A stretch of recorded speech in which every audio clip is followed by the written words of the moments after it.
There it is. It's 6 o'clock, and I'm calling to the meeting, the Trophy Club Town Council Workshop for April the 22nd, 2024, 6 o'clock. And we have a quorum, and Carl will be here shortly. So what we want to do is read the work discussion item, if you will, Tammy, and then we will proceed. Discussion on infrastructure improvement options to address flooding on the Inverness Drive from Indian Creek to Inverness Drive. And Mr. Cox? Mayor, may I say something? Yes, sir. Excuse me. Could I ask Dean if it would be a conflict of interest for me to sit up here since this involves an area that's part of my house? Yeah, that's a great question. There's no legal conflict of interest. This would be part of the stormwater drainage utility system, right? Is that what the kind of project we're talking about? Yes.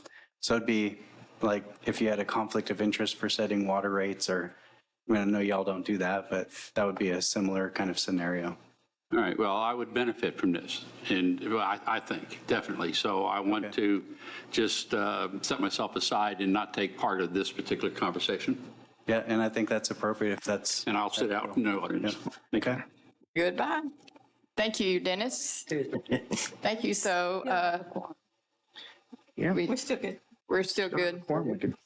Okey doke. We could vote. Thank you, Matt, and you may proceed. He will present the issue, and then we will open for discussion. Okay. I'm just going to introduce kind of the beginning part of the subject, and then Tignon Perkins is here to pick up the rest, being as my last name doesn't end in PE. So, but over the last few years, or several years, the town staff, they've tracked different flooding issues throughout. Inverness Drive is one of the ones that's come up before I got here, and we started back in November 2022. Council approved the initiation of a comprehensive shed study with Tignon Perkins. They commenced that the following month in December. And then in June of 23, a draft report and study was completed, and they actually came up with some alternatives as well, different phasing. Those subsequent, we've had some meetings since Brandon's been here, and we Tignon, Perkins, and Philip and their group, we all met just to kind of bring him up to speed on what, and in the process of that,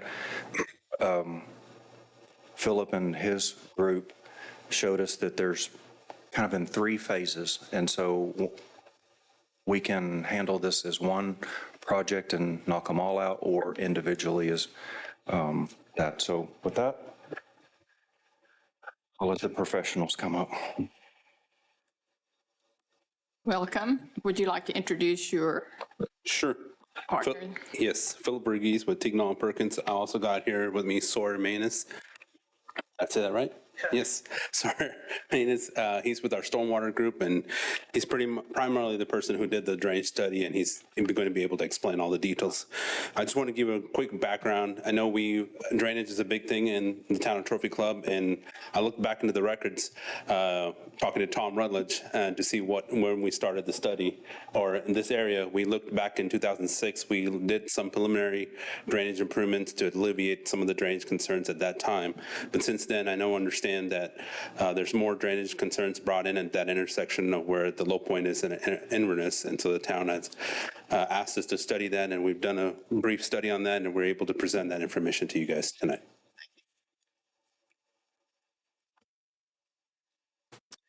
Good evening, Council and Mayor. Like Philip said, my name's Sawyer Manus. I did the drainage study for the Inverness study. We'll kind of keep it pretty short. We won't go too far into the weeds on everything we did, but just kind of a general overview and on what our proposed alternatives are. So starting with the existing conditions, I'm sure a lot of you guys know that this area was developed in the late 1970s. Things have changed quite a bit as far as criteria for storm drain design and everything for new development. since then. So right now we have about 56 acres that's draining to the low point in Inverness, which is located on this map between 223 and 301 Inverness. You also have about 14 acres from Fresh Meadows that does drain into the existing storm drain system. We analyzed that system to an extent. We didn't detail analyze that because it's not where our project was located at specifically, but because it's tying into that existing storm drain system, we accounted for it to make sure that we weren't pushing more flow up into that system or underestimating the amount of capacity that existing storm drain has. So everything's draining to a 54-inch RCP. So that has about a 5-year capacity. So without getting too far into the details on what that means, everything that the city's doing now is designed for what's called the 100-year storm event. It's a 1% probability that it's going to happen every time it rains, but you guys can tell with the rain we just had this past weekend, we're getting those higher intensity storm events more and more frequently. And as I mentioned, this storm drain has a 5-year capacity. So what results did we get once we did this analysis? So you can see here, we did a 2D study that shows how deep the water gets through overland flow, leaving the storm drain system. So you can see there in the low point at Inverness, it's getting close to 2.5, almost 3 feet of water there. You have significant overland flow coming from Indian Creek down towards Hillcrest and into Inverness, which is inundating a lot of those properties. Just Excuse me, could you have a cursor you can point out when you're speaking to where you're talking? don't know if I have a cursor or not.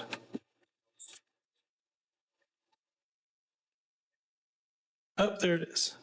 Yeah. Okay, So thank you. down here in Inverness is where you're seeing the depths reaching 2.5 feet. You do have significant overland flow coming from Indian Creek. It's ponding about 18 inches there. Coming down towards Hillcrest, and once that right-of-way is exceeding the capacity, it's now continuing down towards 302 and 222 Inverness. Got some videos here to kind of show you those drainage patterns. They're pretty quick, so if you want me to pause or anything, I can.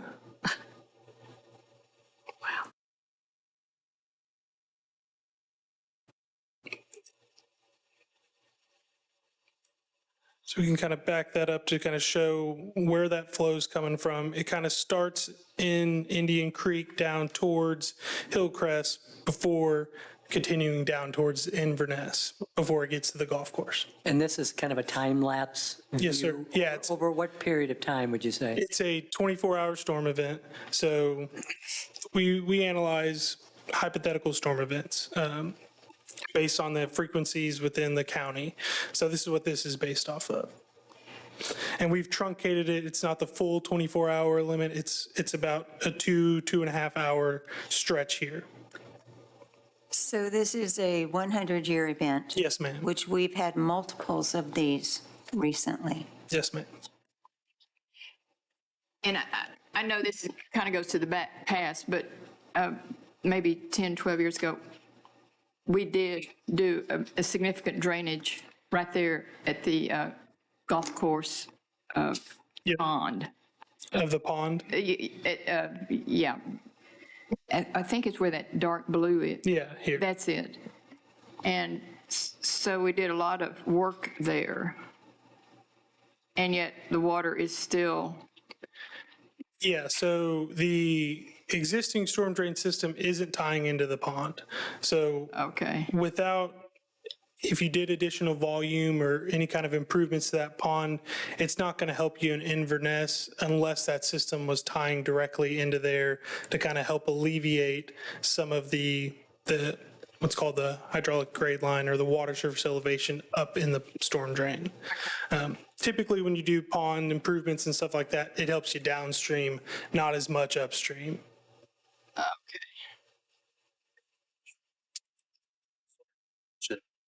the red lines that you're seeing, that's a storm drain. Yeah, so the red lines here are the storm drain lines. So yeah.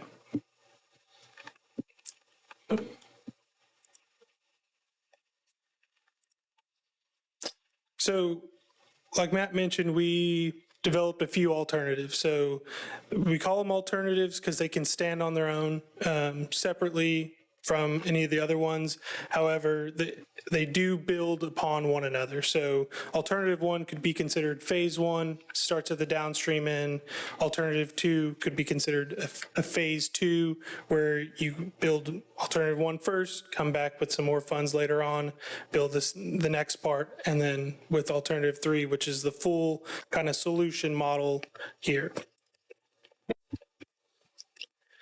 So for alternative one, we're proposing some additional inlet capacity in Inverness, as well as upsizing the existing 54-inch RCP. The city went out and looked at it. It's in good condition, so you wouldn't have to completely replace it, but it will need a parallel or an additional 54-inch to help alleviate the capacity on that existing system. So in this inundation, it's eliminating the overland flow that's leaving Inverness, continuing towards that golf course. It's keeping it underground. It's lessening the amount of overland flow on the upstream system because it's just adding additional capacity. And then the total cost for this phase would be $1.2 million. So capacity? I'm sorry. I'm sorry. So say that again. Are you talking about adding a parallel line? Is that? Yes, sir. The addition is the red one? It's just offset from the red one. The yellow line is the proposed improvement. Okay, good, okay. Yeah. Would the parallel infrastructure line also be a 54-inch? Yes, ma'am. Okay, so that takes us from a 5-year event to what? You're getting a 100-year capacity with the additional With the 50. parallel line? Yes, ma'am. Thank you. So here's another video. Yes, I'm just,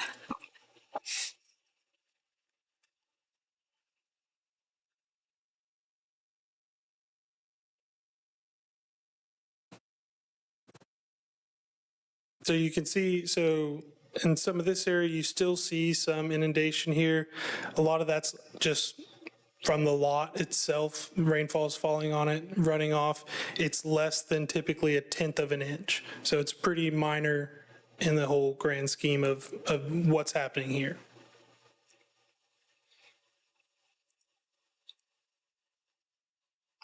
And that's kind of the end of it.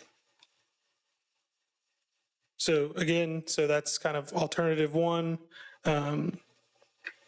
Alternative two builds into that. It includes all of the improvements that are associated with alternative one.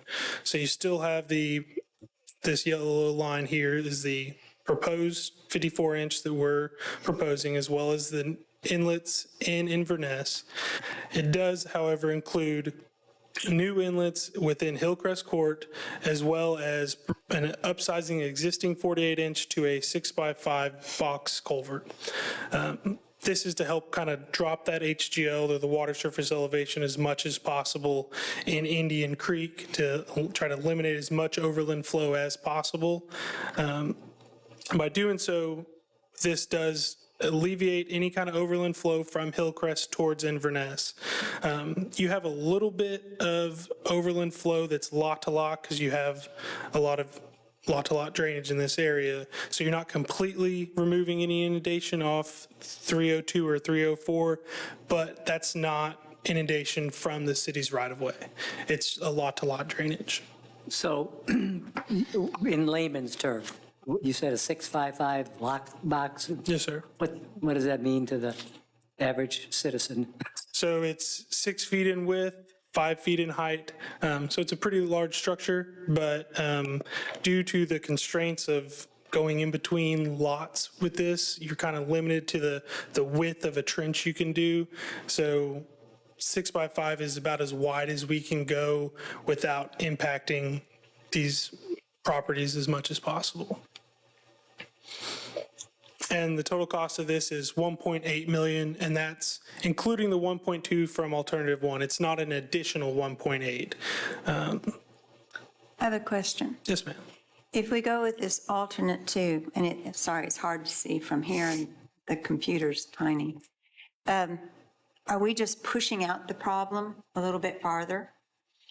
No, ma'am, you're not pushing out the problem. You're fixing it in pieces, I guess, is the best way to put it. You're not pushing the problem on someone else as far as, okay, we're now making it worse on the downstream owners or the upstream owners. You're making it the best you can in this situation due to the constraints of being in between homes. And then we did analyze downstream impacts to see, okay, because we're discharging the golf course, we are increasing the water surface elevation a bit in the channel, but it's pretty minor as far as impacting additional properties and things like that. So other stakeholders and surrounding neighborhoods aren't going to be negatively impacted if we phase it in? No, ma'am. Yeah, if you start, we always recommend start downstream to upstream. You don't want to go start upstream to downstream because the downstream won't have the capacity for the improved drainage that you would be providing. But yeah, phasing it out's not going to push the problem on someone else. No, ma'am. Thank you.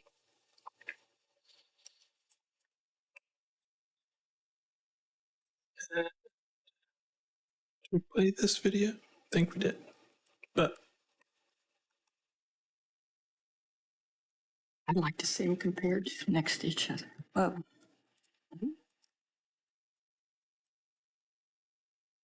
That's, so you mentioned that, Mayor. The differences between the alternatives aren't going to be significant, but if you do compare it to the existing, you will see a drastic change. Wow. I'm kind of froze up here.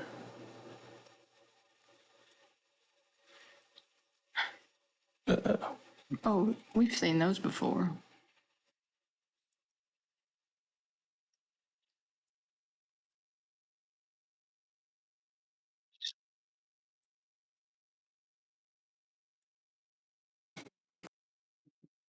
If I can close this or not.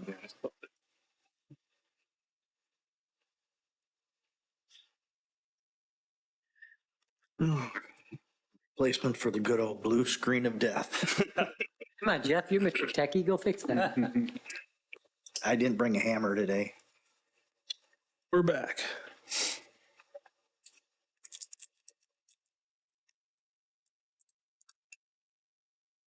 So with alternative 3, again, it's kind of the phase 3 to where you're doing all of the same improvements in alternative 1 and alternative 2, as well as kind of realigning the storm drain system in Indian Creek to no longer run between the homes of 219 Indian Creek and 1 Hillcrest and 2 and 3 Hillcrest Court. That way, when you have storm drain running between homes, it's very challenging to construct any kind of improvements because you're tearing down fences, you're tearing down people's landscape, pools, whatever they may have to try to get a storm drain in there large enough. So this alternative is kind of realigning the drainage in Indian Creek slightly to convey the majority of the flow down Hillcrest Court with a proposed 54-inch RCP. The new inlets in Hillcrest are predominantly to kind of realign with this storm drain realignment, as well as adding a little bit more capacity there to help alleviate the depth of flow that's happening in Indian Creek. And then the existing 42-inch would be abandoned. You wouldn't have to go rip it out. You could grout it, plug it, things like that to help it so that way water's not getting into it. And this eliminates the overland flow from Indian Creek. It drops the depth of flow in Indian Creek to be at about the curb depth in that 100-year event. And the total cost of this would be $2.2 million. And again, to repeat, that's the total cost. It's not an additional 2.2. So it's basically 1.8 plus 600 plus 400, if I do my math right? Yep. So Ohio State 1.2 plus I have to get my 600. calculator. Yeah. Okay, good. $400,000. Yeah, yeah. Yeah. And then to kind of end it off the video again that shows The alternative 3.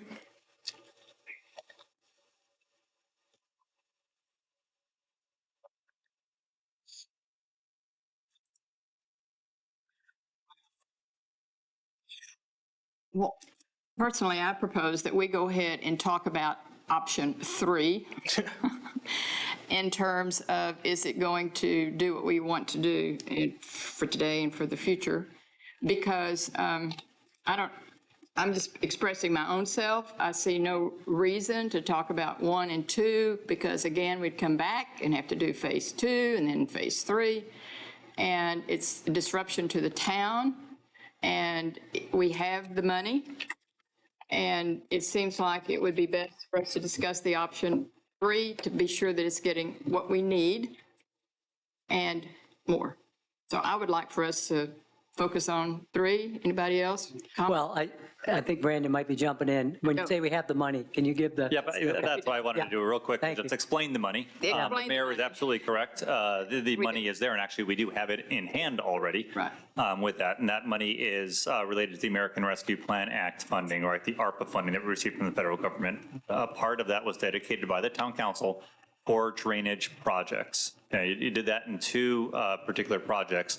One of them identifying this area over in Inverness, right? And the other one was a project over on Skyline as well. While both of those were not necessarily defined projects, that was the idea of the initial scope, and that together was $2.3 million.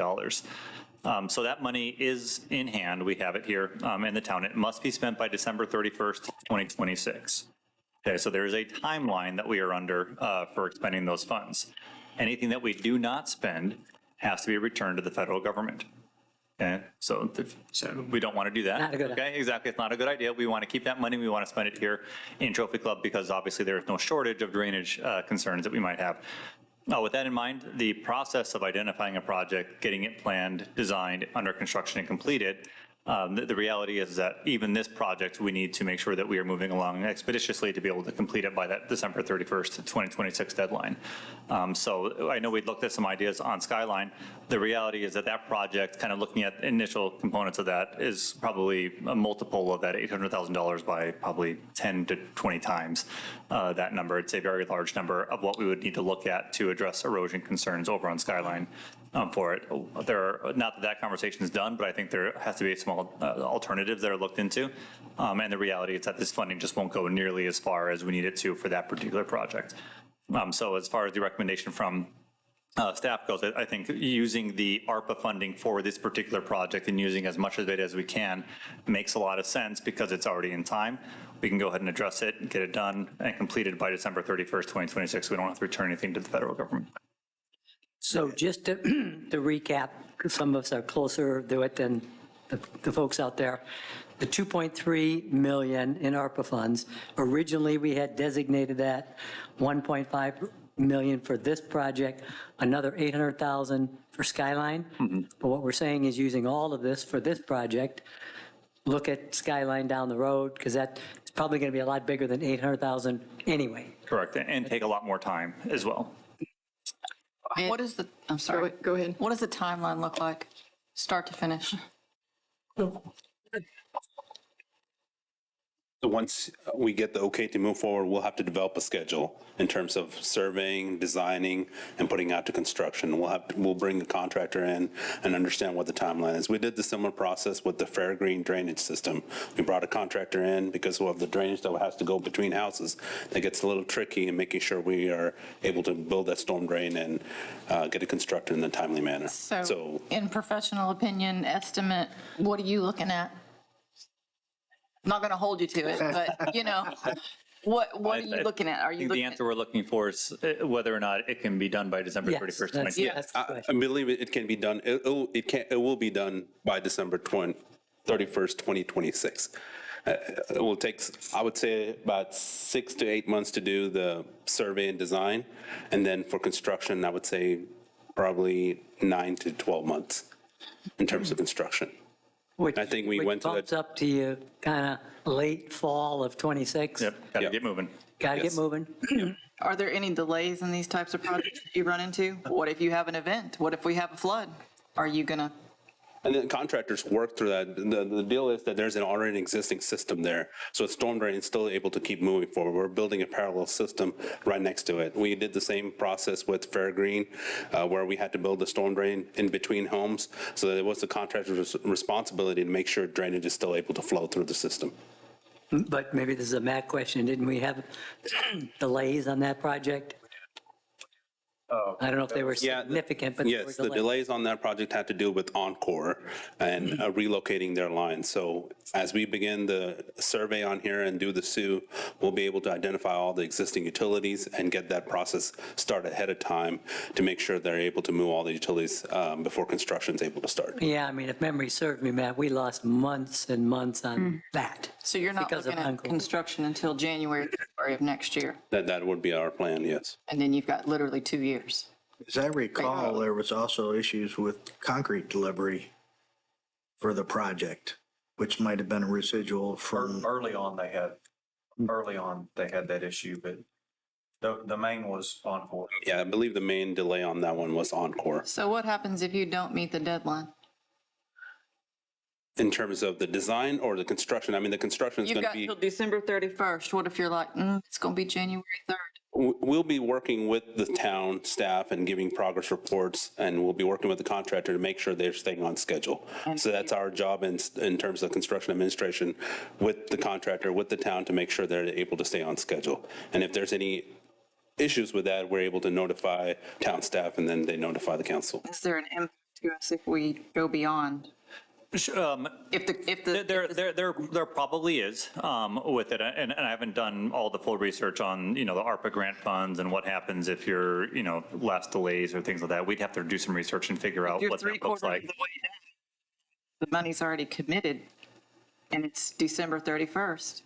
Then Yeah. what? Yeah, we'll have to do the research to understand what that looks like with it. I don't know it today Addressed. on that. And I'm not sure I've seen any guidance documents come out from them that says if you're late in doing it, what happens with that part. But we'll obviously do that homework and we'll figure out what that looks like on that side. I will also add that if for some reason the cost of the project escalates, right? Right now, we're looking at preliminary estimates. You've seen the level of design work, right? There's not a lot of it done.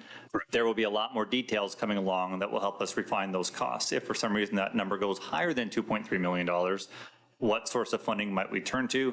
We have in our drainage fund uncommitted about $1.6 million that we can dedicate, any portion of that to this project as well. So there is sufficient funding, both through the ARPA funding and through our existing drainage fund, that can only be used for drainage projects here in the town to be able to address this particular project. If we get into an issue at the end, one of them might be if there is no extension clause, that is a source of money that might be able to help us make good on the portions of it that might remain unfinished at that point. Is there any requirement on that funding that there has to be a certain balance left in that, or can we just use it all? On the drainage fund you were referring to? There is no requirement on that. Mayor? Yes. I've got a couple questions from Philip, if I may. Philip, we already have easements where you've got your current 54-inch. Will we require additional land rights to expand that easement along the route? I believe we will with the parallel system, because I think, I was trying to look at the plat before we came to the meeting. I believe there's only a 10-foot drainage easement in between those lots, and putting a double barrel 54-inch will require additional easement from. And that's my concern on timing, having done project management on municipal projects before. The land right acquisition is a very time-consuming process. Right. Even if you go through eminent domain, which we don't want to do, but even if we do, there's a fixed timeline on that also. So I think we're looking at under 2 years to accomplish something that realistically is going to take much longer. How many homeowners would we be asking for additional easements? So we're looking at 1, 2, 3, 4, 5, 6. So 2020, 223, 301, 302, 304, and then 9 and 8 Hillcrest. Has the land right cost been added into your estimate?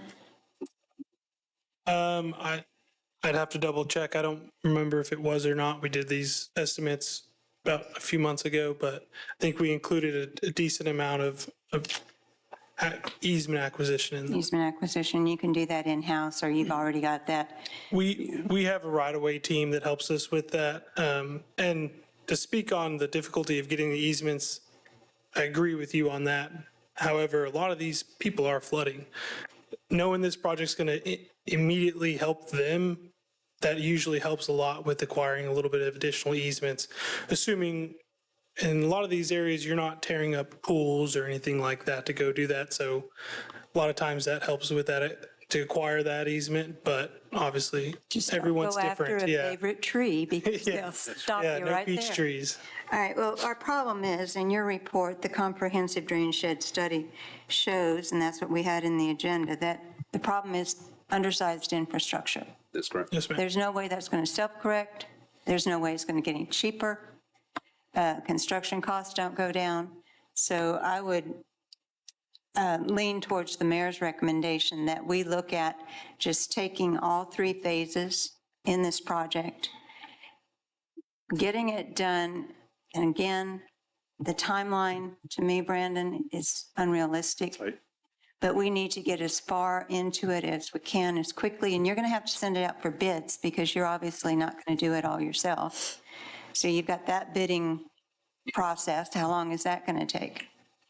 Usually when we complete a design and put it out to bid, we put it out to bid to 3 to 4 weeks. Receive the bids, evaluate the bids with staff, and then present it to council for approval. Okay, so we're still not where we can start taking any type of contractor start until after we get through that process and then go through the engineering. Has the engineering started on this? I know we're approving the engineering costs now. Correct. No, we haven't done any engineering. This was just to do, we have only done a study. So you're So the looking next at, step is to, once council tells us we're moving forward with the project, then yes, we have to go in and do survey, and then we have to do SUE, which is subsurface utility exploration. Once we get that information, we'll be able to start the engineering. Once the engineering is completed, then we put the documents out to bid, and that's and the then process. to Councilman Flynn's point, there may be some relocating of utilities. That is correct. And then that also, Adds time to that. Is So it- once we get the survey and SUE, then we'll be able to identify what all utilities are in play, and we'll be able to get them going as we start the design. so as long as we go into this fully knowing that the timeline is just super crunched and not realistic in my humble opinion. But we need to spend it because we've got an expiration date coming up and we need to get it started now, if not 6 months ago. And once we're given, the go-ahead to start the project, what we'll do is we'll sit down with staff and prepare a timeline on where it is, how long it's going to take, and how long the construction is going to take. And what we've done, similar to what we did with the Fairgreen project, we brought in a contractor during the design phase to understand how long will it take for him to do the project, and we'll be able to put a realistic timeline. What we do with these projects is we put it out to bid. We let the contractor bid the time, because if another contractor is able to bring in more crews to get the projects done faster, then they're able to bid that accordingly to that timeline. Just like when you're trying to finish a house, you may have a few crews overlapping and you're going to have layers of contractors. And Exactly. that's going to be something we're going to have to do on this one to get it done in the timeline. Thank you. I have a community question. Sure. This is going to impact a number of homes. That is correct. So what will be your role, responsibility in communicating with our homeowners? And how will that be built into this scheduling process? Based on past experience, that is a critical success factor. Yes. And I don't know how much information you would take in from them regarding your plan and implementation. Sure. But there is their input needed. Yes, ma'am. So what's that process? Yes, it's a very great question. Thank you for asking that. So similar to what we did on previous projects at Indian Creek and Fairgreen, we held a town hall meeting and invited all the residents that are impacted by this drainage to come into the meeting and provide, and we'll do a similar presentation that we've done here. And we'll receive their questions or the comments and be able to take that into account as we go towards the design. Okay, so you will be working with our management team on that, Matt, ma'am. and so forth. Yes. I have one other question, and this is probably to Brandon. we know that we have some drainage issues coming down out of Hillcrest going into Indian Creek. Does this have any impact on helping those issues? Yeah, go ahead. No, it would not. That stuff is all, the Hillcrest and area is all draining to the south. Okay. None of this will have any, because most of Hillcrest is draining down towards Indian Creek. Yes, yes. But the portion that's not is not impacted at all by any of this. But it would still help get the water out of Hillcrest, draining down. Yeah, come down, but the stuff that's going to the south, it's not going to impact. Okay, good. Thank you. Steve? So let's go back to, obviously, there's a whole bunch of stuff that has to happen, a whole bunch of phases, engineering, to Luann's point. I want to go back to a comment you made at the beginning. When it comes to construction, when it comes to doing the project, are you going to do it in phases, did I hear you say? Phase 1, phase 2, phase 3?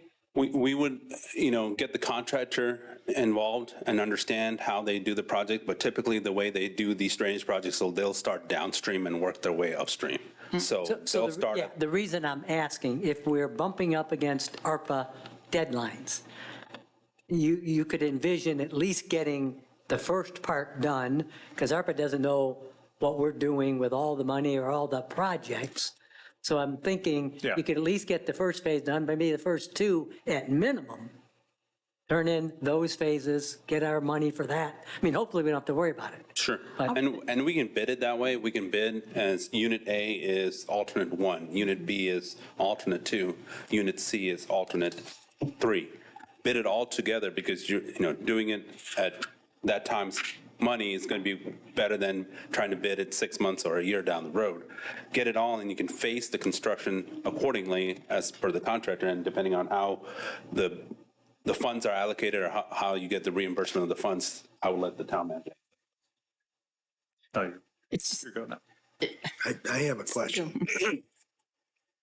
This is predicated on using round pipe. I've seen a lot of drainage systems where they use rectangular precast systems. Right. Would there be any advantage to using something like that and tearing out the old pipe and placing it in? Would that assist with easements and utilities and things of that nature and possibly expedite this project? So we're using a combination of both rectangular box pipe and circular pipe. However, because you have an existing 54-inch that's in good condition, tearing that and replacing it with the larger box is going to jump those costs up pretty significantly. You have about, from Inverness to the outfall, over 1,000 feet of storm drain. So if you go ripping out that existing 54 and replacing it with a box pipe, that long of a stretch it's going to increase the cost significantly. Okay, had to ask. Other questions? Are we good? Oh, All right. so, Matt, what would you want us to do? Just a couple quick things. So during the Fair Green project, and that's the one we keep referring to, right? Because that's the one that we just wrapped up. When the Encore issue came up, we actually met with the next phase of those homeowners and said, we know we told you in 5 months we're going to get started, but we'd like to get started now because this here is at a halt.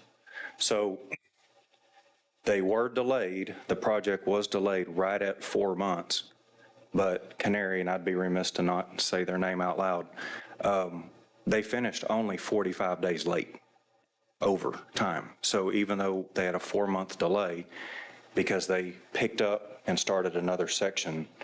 So those are things that you can work with on these larger projects like that. So I just wanted to, Well, I bring mean, that I up. think the learning is bringing in them much earlier, and not that you didn't before, but, I mean, we went back and forth, council meeting after council meeting, what's going on, they're not responsive. So getting them on board early is, I think, the key. that's correct. And the town hall meetings went well, the ones that were here. So So the direction that we're looking for tonight is to, obviously, we'd like to turn TMP loose with design. We talked about the urgency of this. Part of that main question becomes, would you like us to do, all three areas, right? So alternative three, or something short of that with it. And so as we get started with the design, obviously, we're looking for council direction on the level of improvement. So what is your direction? Someone want to give direction? I say go for project 3. Go for 3. So we will, in agreement to proceed with alternative 3. Let's get it done right. And we'll make sure, And what we'll do is we'll build a project schedule. Correct. And we'll Yeah. provide that to you. And it also as well to the homeowners once we're having those meetings as well. Yeah, well, I think it's great, and we continue to working on our drainage issues in Trophy Club, but I don't think it only happens in Trophy Club. Would you reassure us that this is not only Trophy Club? I said drainage is an important topic in Trophy Club. It's important in every city, but we're working here for the town of Trophy Club, so we're here to address your needs. Thank you very much, and we're Yes. glad to have you stay with us for so long. Thank you so much. Any other questions regarding this workshop? Everybody happy with what we're doing? Yes? Okay. Brandon, you good?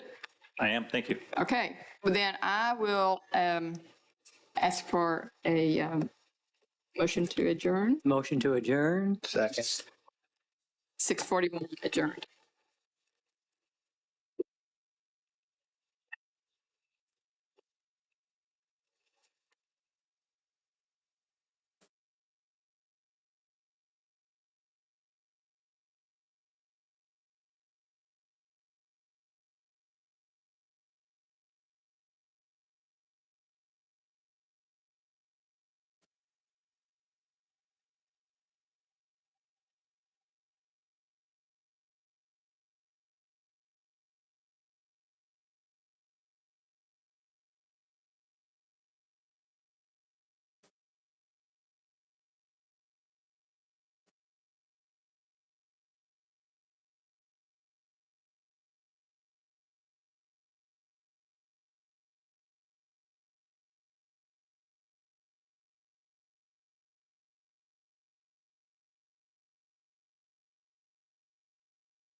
Lights.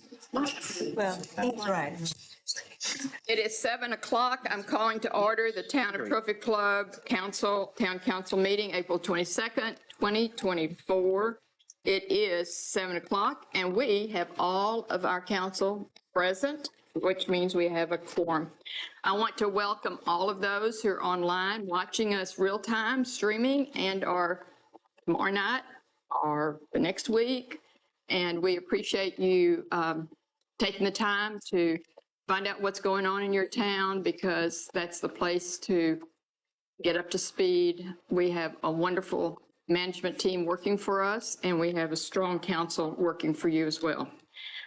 I would like to ask that Jeff Brooks would come and do our invocation, and Jeff Beach will lead us in the pledges.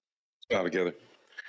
Father God, how good and pleasant it is when brothers and sisters and citizens and neighbors live together in unity. Lord, we pray for that spirit to invade our town, that we would really feel that we are all of just one people here in Trophy Club. Lord, we're thankful for these servants. They give of their time, they give of their money, they give of their heart to serve our neighbors here in Trophy Club. Bless us all, Father. In the name of Jesus, we pray. Amen. Pledge allegiance to the flag of the United States of America and to the republic for which it stands, one nation, under God, indivisible, with liberty and justice for all. Honor the Texas flag. I pledge allegiance to thee, Texas, one state under God, one and indivisible. Thank you.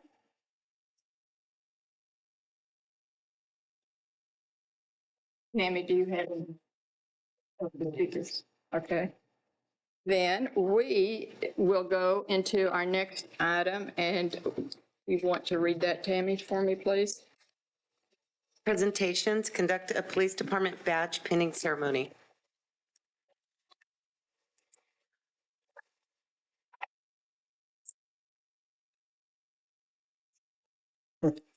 Mayor, council, this is our opportunity to introduce our newest officers and our newest sergeants. The law enforcement community is deep in tradition. And as a symbol of that tradition, you know, we have uniforms and police cars with big words on it saying police, but the badge is our symbol of authority. It gives us the ability, the officers carry with them all the time and don't put it down. So tonight we have the opportunity to pin two officers, a new officer and a promotion here in Trophy Club. So I'd like to introduce Officer Miko Spanhauer and Sergeant Levi Cobbler. Gentlemen.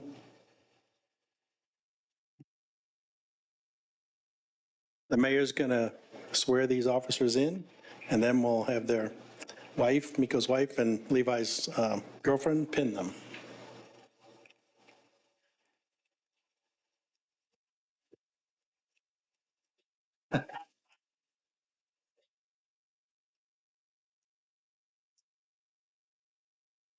That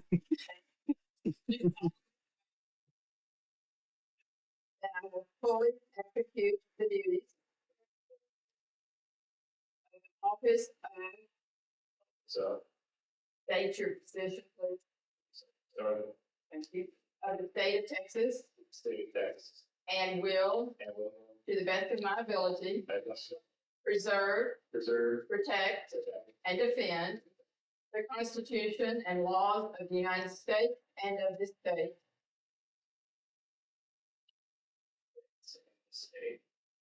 So help me God. Congratulations.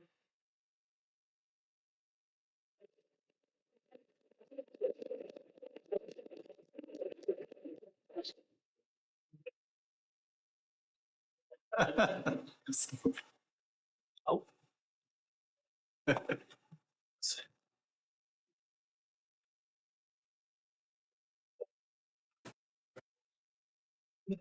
Mayor? Okay, the council.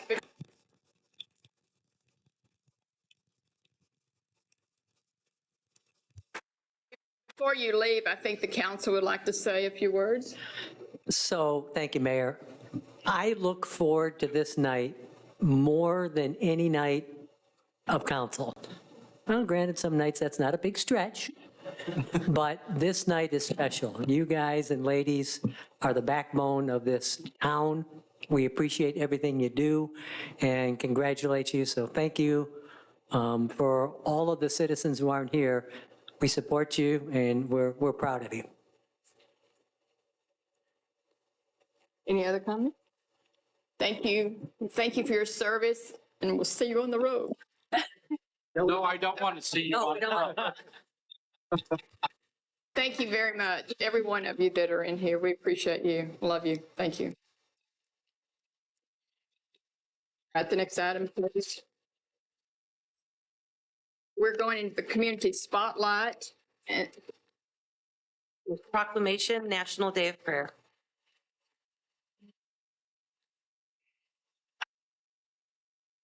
the Office of the Mayor proclamation. Whereas throughout history, America had faced trials and triumphs, and Americans have turned to prayer for courage and comfort, inspiration, and joy-filled celebration, compelled by faith to seek the light of God's guidance and to spread this light to those in need. And whereas from the first gatherings of our founding fathers, elected officials have prayed and entreated those they serve and represent to join them in prayer, including the authors of our Declaration of Independence, thus affirming that faith in Almighty God has been deeply rooted in the foundation and building up of this great nation. And whereas a National Day of Prayer has not only been a part of our heritage since it was declared by the First Continental Congress in 1775, but it is a public law established in the United States Congress in 1952, approved by joint resolution, and then amended with Public Law 100-307 in 1988, affirming that it is essential for us as a nation to pray and directs the President of the United States to set aside and proclaim the first Thursday of May annually as the National Day of Prayer.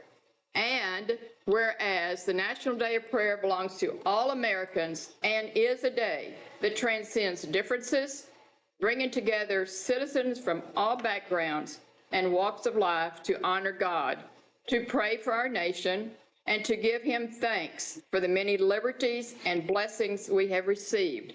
Among them, the freedom to gather, worship, pray, and whereas in every state across America, the observance of the National Day of Prayer will be held on Thursday, May the 2nd, 2024, with the theme, Lift Up the Word, Light Up the World, based on the verses found in 2 Samuel chapter 22, verse 29 through 31. For you are my lamp, O Lord, and my God lightens my darkness. This God, his way is perfect. The word of the Lord proves true. He is a shield for all those who take refuge in him. And whereas on this National Day of Prayer, we come together as leaders, citizens, and neighbors to join our hearts and voices in unity to fervently and humbly seek God's divine wisdom, direction, protection, and strength to meet the challenges that we face, both present and future, and to offer gratitude for the many blessings he has bestowed upon our communities, state, and nation. Now, therefore, I, Jeanette Tiffany, Mayor of the town of Trophy Club, Texas, and on behalf of the town Trophy Club Council, to hereby proclaim Thursday, May the 2nd, 2024, as a day of prayer in the town of Trophy Club, to conclude with the National Day of Prayer, proclaimed and signed on this, the 22nd day of April, 2024. Jeanette Tiffany. I would like to ask Irma to come to the, please.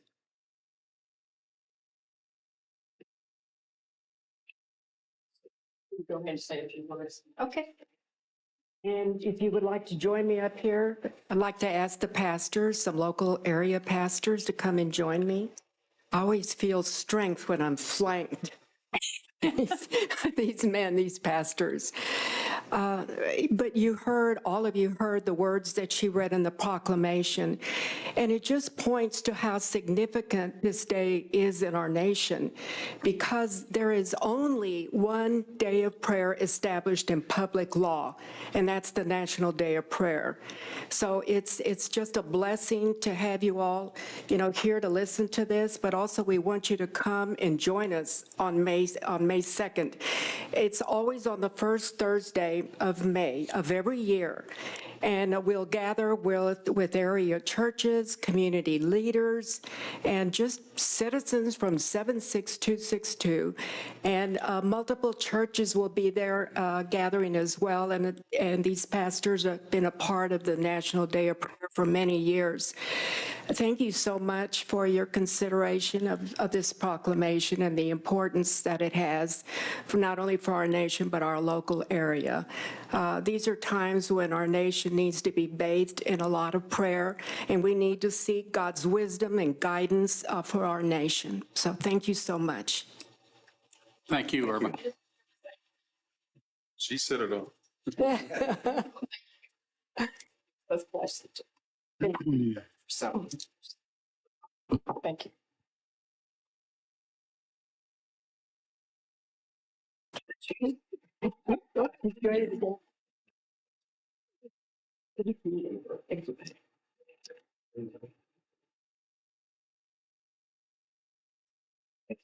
But we have another Proclamation Public Employee Recognition Week.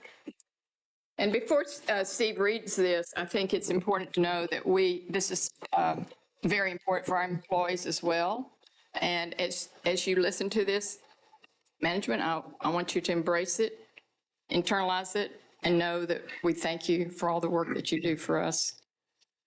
Well said. Thank you, Mayor. Whereas Americans are served every single day by public servants at the federal, state, county, and city levels. These hidden champions do the work that keeps our nation working, and across our nation, public employees take not only jobs, but oaths of office. And whereas many public servants risk their lives each and every day in service to the people of our communities, as well as provide safety inspections, patrols, maintain our infrastructure, operate our public facilities, and provide the diverse services demanded by the American people with integrity and diligence. And whereas public servants provide the institutional knowledge, experience, and continuity that supports the long-term sustainability of our community assets and organizational history. And whereas here in our town, our staff promotes and sustains the superior quality of life in Trophy Club, and in partnership with our community, delivers cost-effective services and personnel, responsive and innovative manner. And whereas our public servants at every level continually would be impossible without the democracy that regularly changes leaders and effective individuals. And now I therefore, Jeanette Tiffany, Mayor of the Town of Trophy Club, Texas, on behalf of the Trophy Club Town Council, do hereby proclaim May 5th through 11th, 2024, to be Public Service Recognition Week in the Town of Trophy Club, and encourage all citizens to recognize the accomplishments and contributions of government employees at all levels, federal, state, county, city, and especially here in Trophy Club, and our Trophy Club employees. Proclaimed and signed this day, 22nd day of April 2024. Mayor Tiffany. Thank you. I would like to stand and give our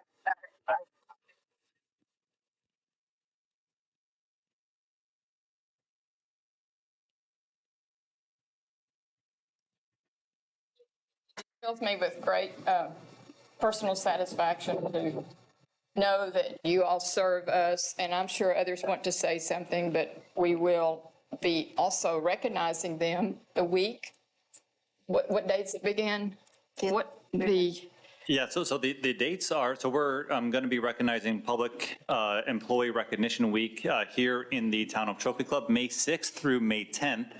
And so there are lots of things that we'll be doing to show our appreciation for the wonderful staff that we have here in Trophy Club, who just go above and beyond all the time for everything. So a couple things that we're going to ask the public to participate in, right? First of all, we have appreciation stars. All right. So on May 4th, May the 4th, for some of us, but on May 4th, it's going to be, we have Touch a Truck that is going on here at Town Hall. What we want is for the public to come in and to help celebrate by writing words of appreciation on some of these stars. We have things for the kids to color as well. So color these. We're going to decorate Town Hall with them. As well as we'll have a place there where you can do some things like even record an appreciation video for our staff. So we really want to get the public's involvement in showing appreciation for our wonderful staff that we have here in Trophy Club. Remember that, you know, I'm biased. However, the very best people in the whole world are employees that work in local government. Every day when you think about, you know, you see the people out there, they're taking care of the medians. Our employees are making sure that residents drive safely on the roadways. And they, you know, even last week we had our fire department down one of the storm sewers retrieving a cell phone for a child who lost their cell phone down a storm sewer. With that, when you consider all the many things that local government employees do, it is, you know, every day you just have to be amazed at the level of dedication and just commitment that they have to our town, to enriching the lives of our residents here in Trophy Club. So there's lots of ways to get involved that week. Stay tuned to our social media. Again, May 6th through May 10th here in Trophy Club. We want to make sure that our employees know that they're appreciated. So thank you. Thank you. And you know what? I should officially give you this since you're the town manager. Well, not just me. We'll bring up all the staff for that one. There you go. Come on. Come on, staff. Come on, Come on, everybody. empty those seats. Come on. Hey, you in the back in the row. Come on, get up here.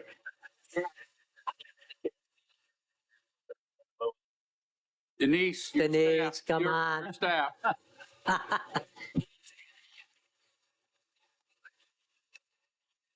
You have to smile, Denise.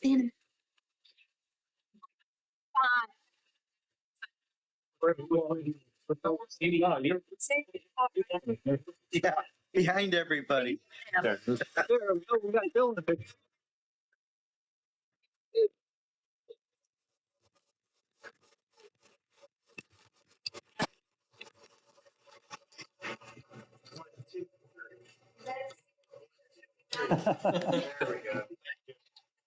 Good job. Thank you. Thanks, everyone. Yep. Congratulations. Thank you. Appreciate it. There.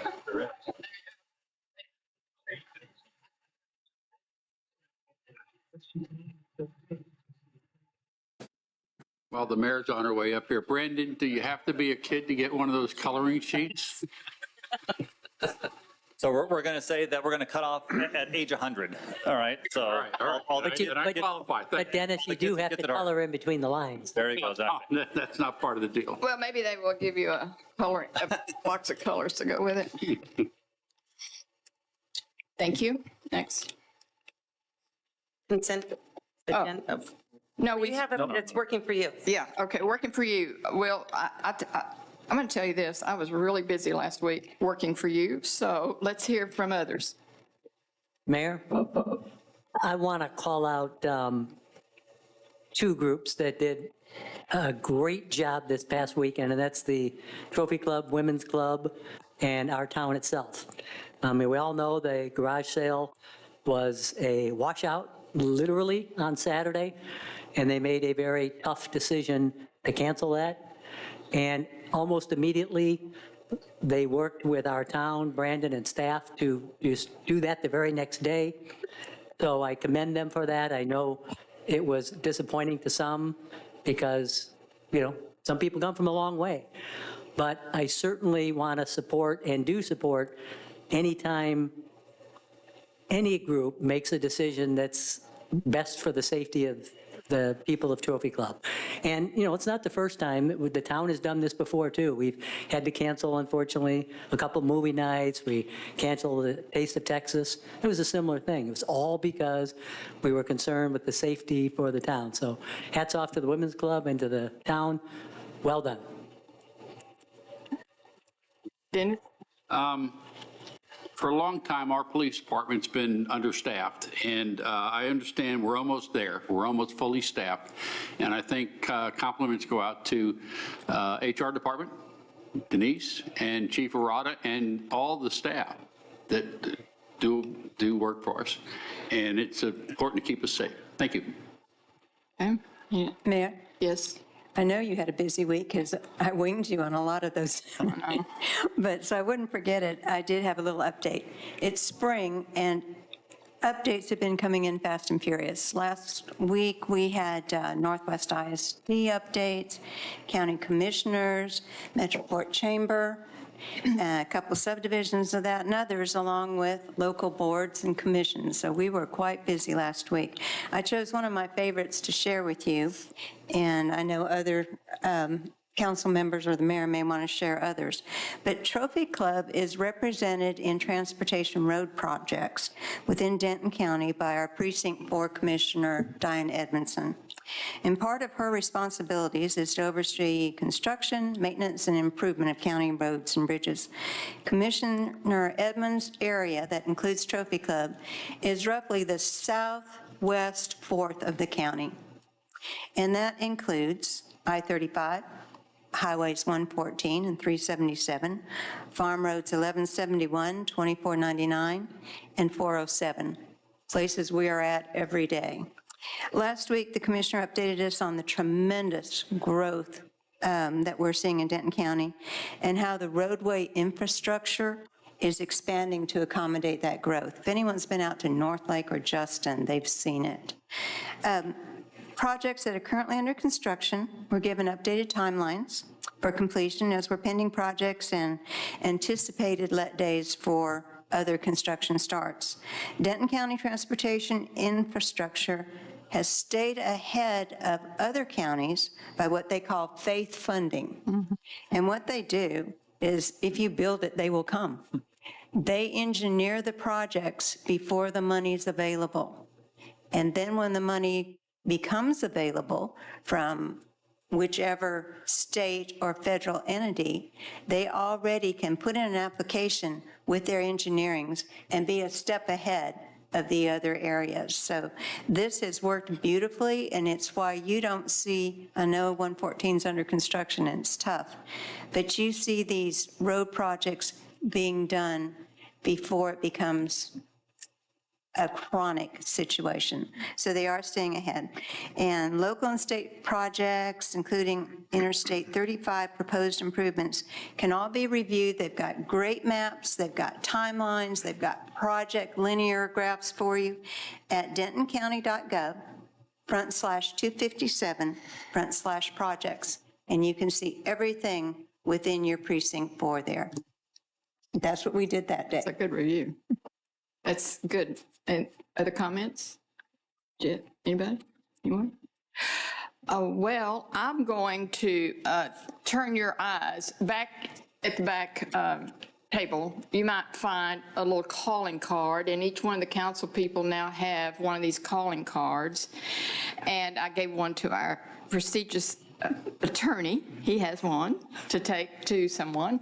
And the purpose of this card is that you can give it to a friend, a child, a mother, and they can use a QR code, and it takes them directly to our town website where they can sign up for TC alerts, by which they can then easily get the town newsletter. And it works really well. I think I see Victoria out there because I gave one to her last week, and she just took out her phone, clicked on it, and she was signed up. And you may say, why are we doing all this? I'm saying it because the more we can get our people in our community connected through our social media, and that's our town the better it is for everyone. They know where to go, and they know what's happening in the town. So I encourage you to pick them up, and I do have some others, and I know that they're employees in this town. I would like for you to take them also. In fact, I sent one to a friend of mine that doesn't even live here. I said, you want to know what I'm doing? Get on this, and then you will know by reading the newsletter every week. This is what I'm doing. This is a great way to keep up with me and our town. So thank you very much. Thank you, Jill. Thank you, Jill. Good job. Appreciate it. And that's my report. Anybody else? Okay. We'll go to the town manager. Okay, I do have a lengthy list of items to cover today, so I'm going to do them as quickly as I can. First of all, strategic planning. So we are embarking this week on reaching out to residents, getting input on how it is that we're doing with our strategic planning process right now, where we're looking for feedback on some draft focus areas and some draft objectives that we have.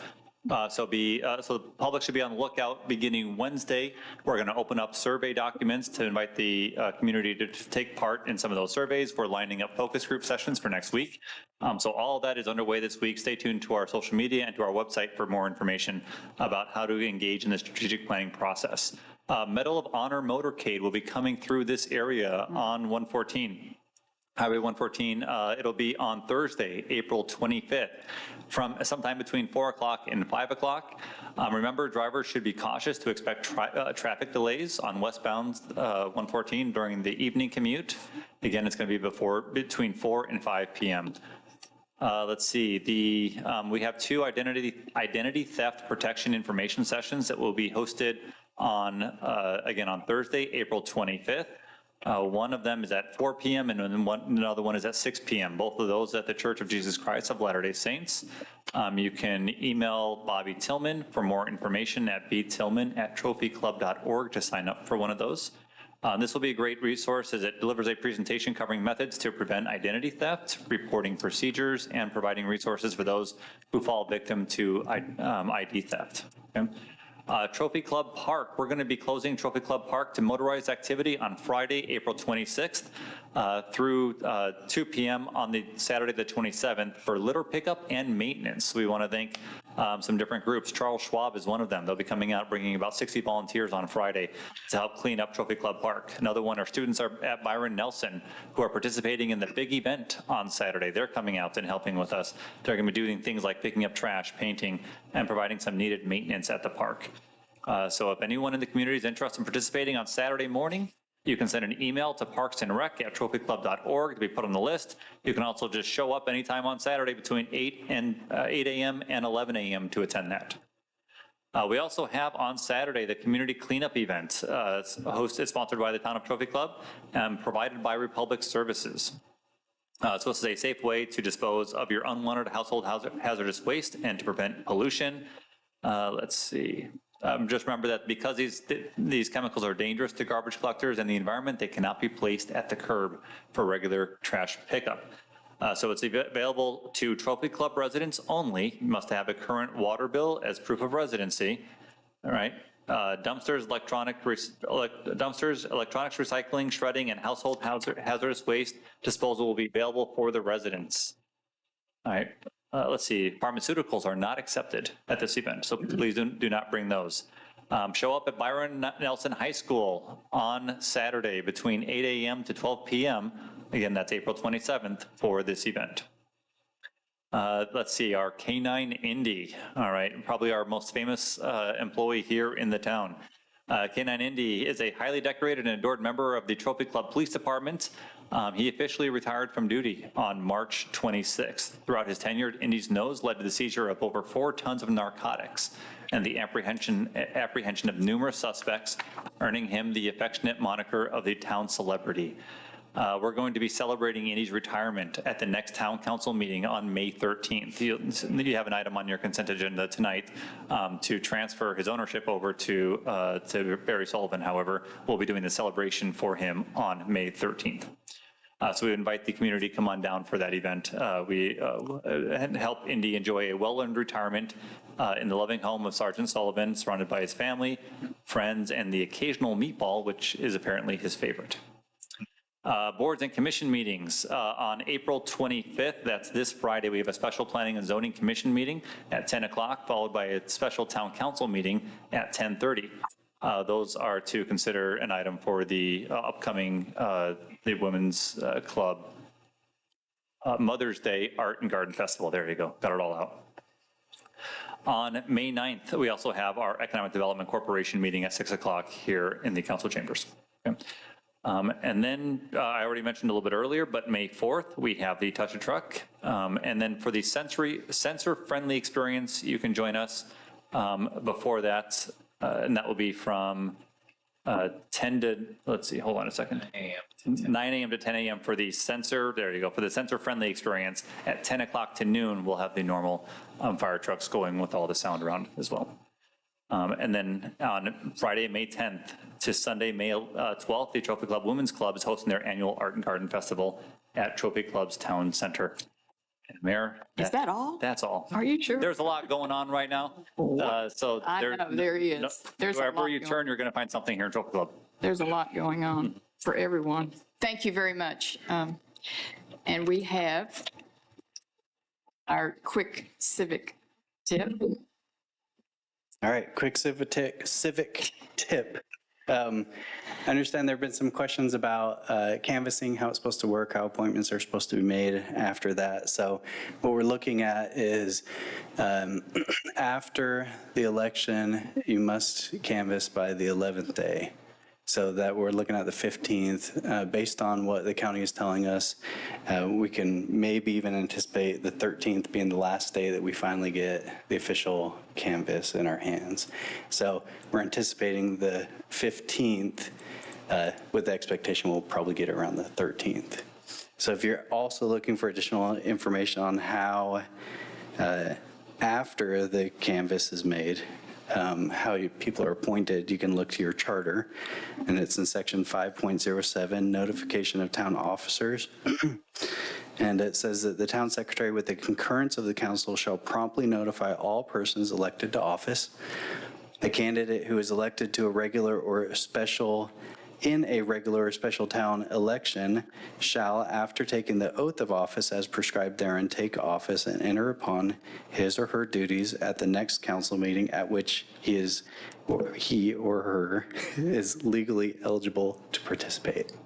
So some councils like to do it the same meeting, canvass, appoint, and then let them take their seats. I don't know if we've really figured that one out yet, but if that's a legally available option, then I think that's appropriate to do it. Yeah. Well, is there comment since you're talking about it, is there comment on that, Tammy or Brandon, regarding doing it all the same day? Yeah, I think it depends on what day we're ready to canvass, really. If we're ready to go on May 13th, that's our normally scheduled town council meeting, then I think then we would go ahead and do everything on that day. If we're not, then obviously we would wait until the 15th, but that won't be a regular meeting at that point. That'll just be a special meeting only for that purpose. Okay, so let's hope for the 13th. Thank you. Thank you very much. Okay, consent agenda. This part of the agenda consists of non-controversial or housekeeping items required by law. Items may be removed from consent by any council member by making such request prior to a motion and a vote. Item 6, consider approval of the April 8th, 2024 Town Council Work Session and regular meeting minutes. Item 7, consider resolution authorizing the transfer of retired K-9 Officer Indy to Sergeant Barry Sullivan. Item 8, consider authorizing the town manager to negotiate and execute an interlocal cooperative agreement with Denton County for the shared government's communications and dispatch service system for police and fire. Is there a motion to approve the consent agenda? Make a motion to approve. Jeff and Dennis will second that. All those in favor? Any discussion? Okay. No, we're all in favor of that, no opposition. Let's go to public hearings, please. Item 9, conduct a public hearing and consider an ordinance granting a specific use permit authorizing alcohol beverage sales for on-premise consumption in conjunction with a restaurant use at Thai Taste Restaurant located at 2300 East Highway 114, number 600, and approximately 230 feet of South State Highway 114. I'm going to open it for a public hearing. The time is 7:35. Good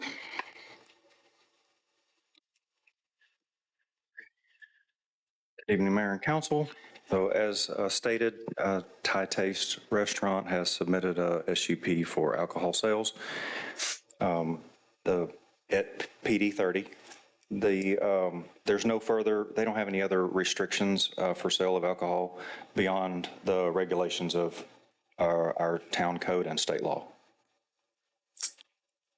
They are applying for a mixed beverage restaurant permit. They are also going to apply for the late hours. Town code does not restrict the hours of operation beyond TABC's normal regulations.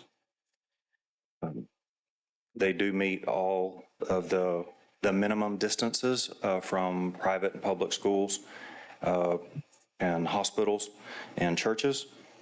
I made a few notes. The closest church is just a little over 1,200 feet. It's Fellowship United Methodist.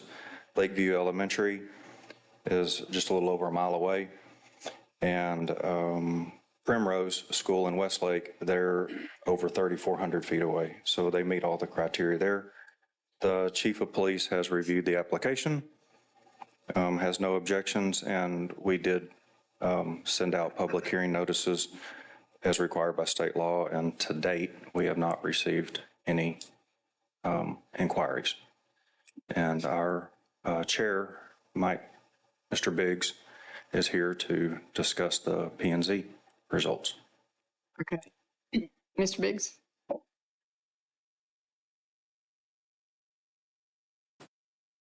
As we've discussed before, historically, when someone comes to us for an alcohol permit, there is zero discussion, and it's usually unanimous, and that was the case in this one. Anybody have any questions about that? Okay. I'll close the meeting, public meeting at 7:37. And is there any discussion from the the council? Mayor, Yes. can you reopen it and ask for public comment?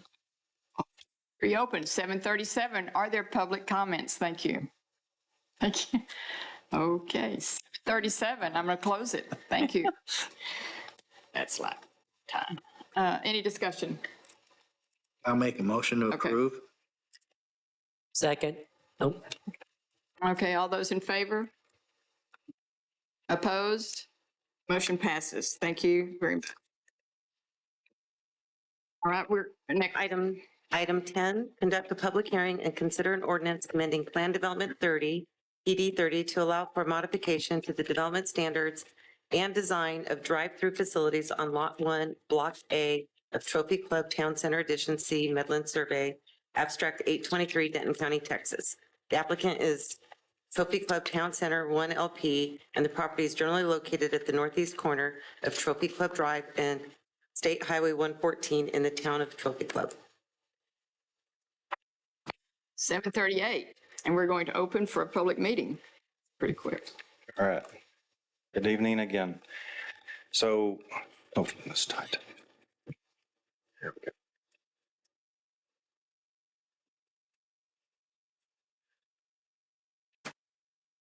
Okay. The applicant, they are requesting an amendment to PD 30. So, QSRs, quick service restaurants, are an allowable use under PD 30 by SUP. If you have a drive-through under PD 30, if you have a drive-through, it's required to have an escape lane. So the applicant is requesting to not have the escape lane included on that. QSRs, they're defined as, they basically specialize in a quick service meal. hamburgers, chicken, french fries, soft drink, milkshakes. The uniqueness of, and it's going to be a Chipotle restaurant. So the uniqueness of this restaurant is that they've got their drive-through is for pickup and takeouts. You'll see on most of they call it a Chipotle lane. When you see the entrance to these, most of them will say something like mobile order, pick up here with an arrow. So the applicant is just requesting not to have the escape lane. If you look at one of the, on this diagram here, you can see, so Chipotle basically handed them their floor plan, their layout. This is the patio, this is the building. Do you have a place that this will fit? This is the location. We've got it diagrammed now with the site plan with no escape lane. If there was an escape lane added, you would see that everything would need to shift down probably around 9 to 12 feet. This is it's an emerging concept, is these pickup lanes on using an app, and you order, you pay for it, you pull up. I did receive a question, I can't remember who it was from, on, well, what if you pull up there and you need to pay for cash? So you think about, okay, if you're not having a good day and you're going to tell the person, we don't take cash, pull around. But you could have somebody that's great customer service and says, that's not the way we do it, but. So I can't stand here and say they will never, ever take cash, but that's not the point of these lanes. Notice of the public hearing were distributed as by state law, and to date, staff, we haven't received any inquiries. The architect is here if y'all have any questions on that, and then also Chairman Biggs is here for a recap of our P&Z meeting. And then, of course, I'm here for any questions as well. Okay, Mr. Biggs.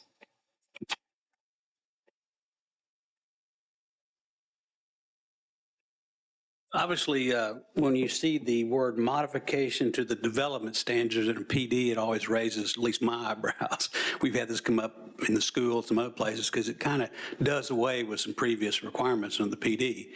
So the main questions we asked initially were, number one, are these QSRs actually allowed in PD 30, and are drive-throughs allowed? And the answer is yes, they are.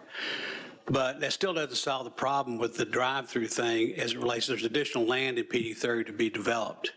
So we wanted to make sure that this specific address is the only one that has anything to do with this modification. This is the only address allowed at this time. So if they want to do one in the back and they tear the office building down, they got to come back to us.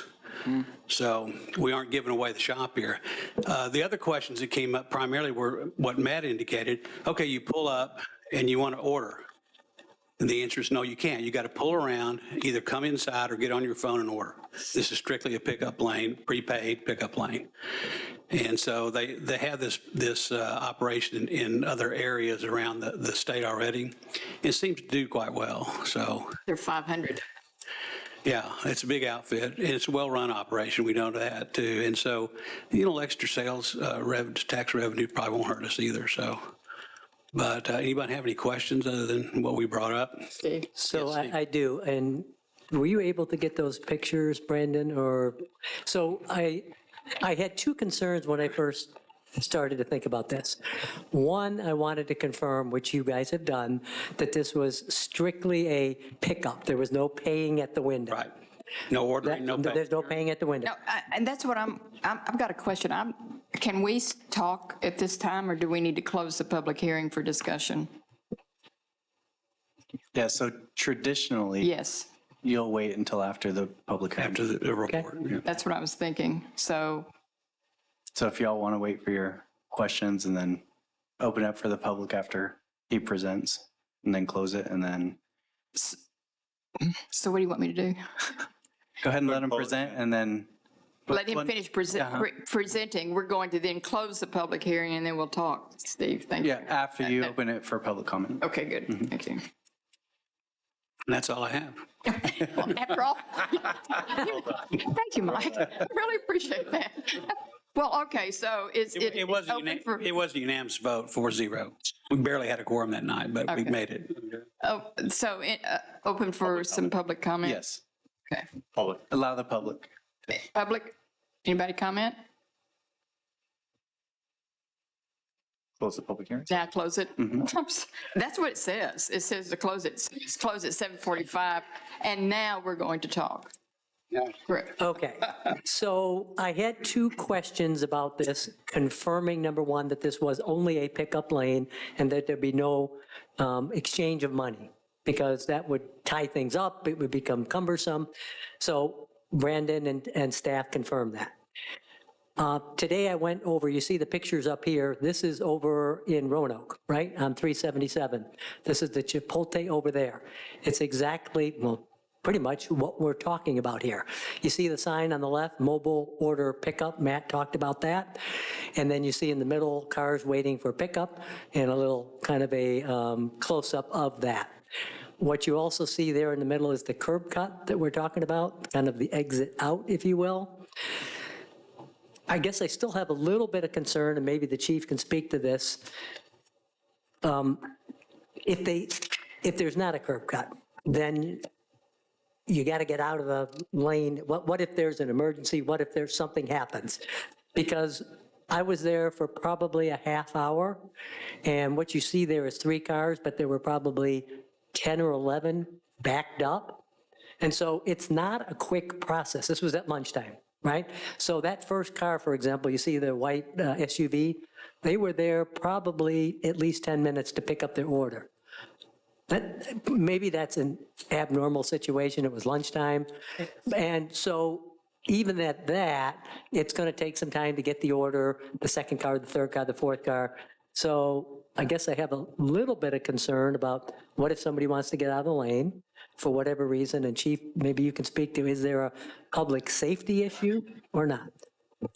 I mean, even with this curb cut, there's 1 or 2 cars that aren't going to be able to move until the one ahead of them moves. So there's no, I mean, unless they drive over that little curb, there's nothing that's going to change. I mean, in our situation, we're talking about putting parked cars there, so there is no opportunity to even drive over the curb.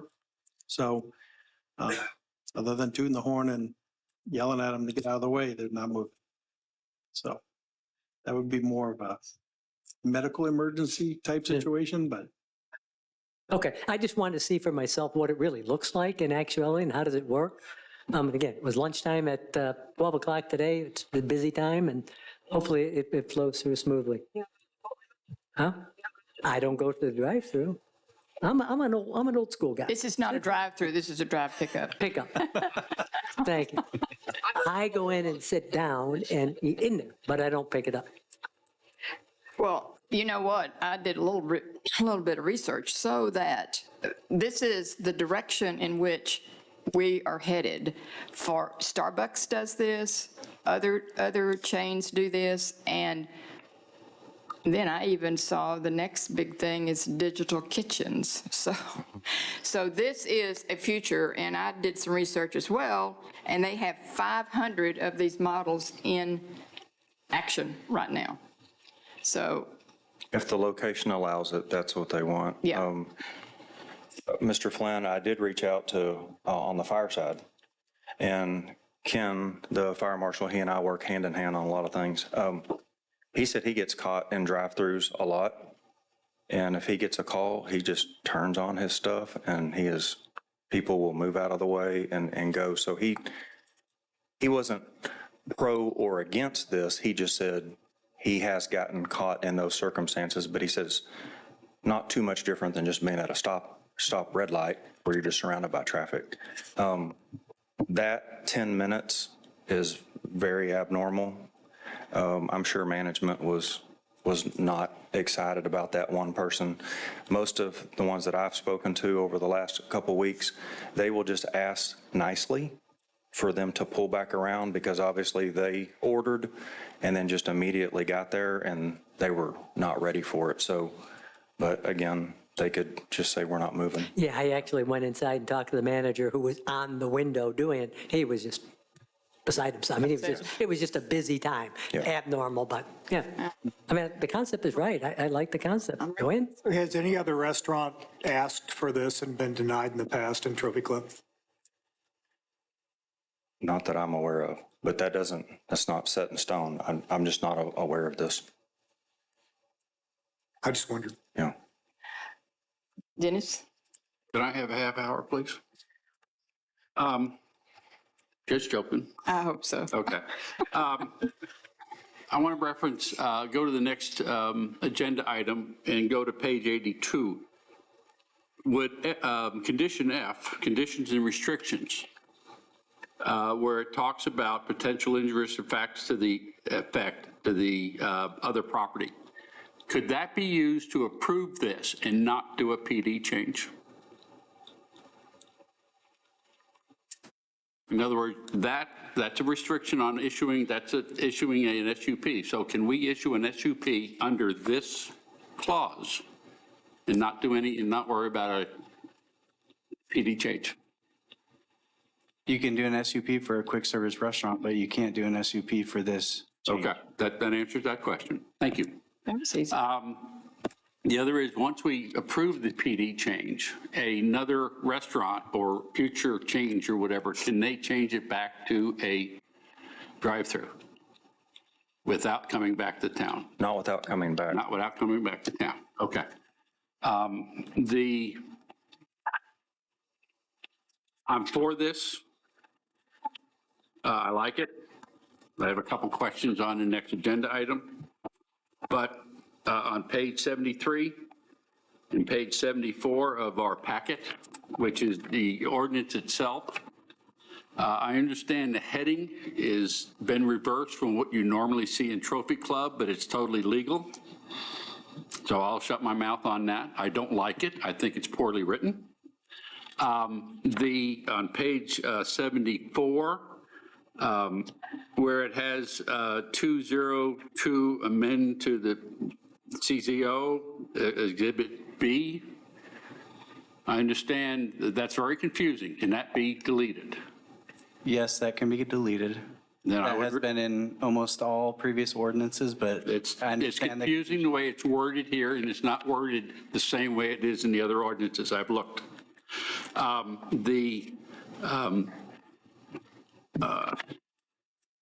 Okay, this is very, as far as my opinion goes, this is a very poorly written ordinance, but I like the concept. Okay. Other comments? Again, I did a little research, and do you have any idea what the average sales of one of these stores is? Anybody? I do. What is it? So when they retrofit a drive-through lane to an existing store, they add $1 million to sales that year annually. The average sale of these stores is 2.2 now. Now, just think about that for Trophy Club. I don't know what that translates into revenue, but tax revenue, but I would say quite a bit.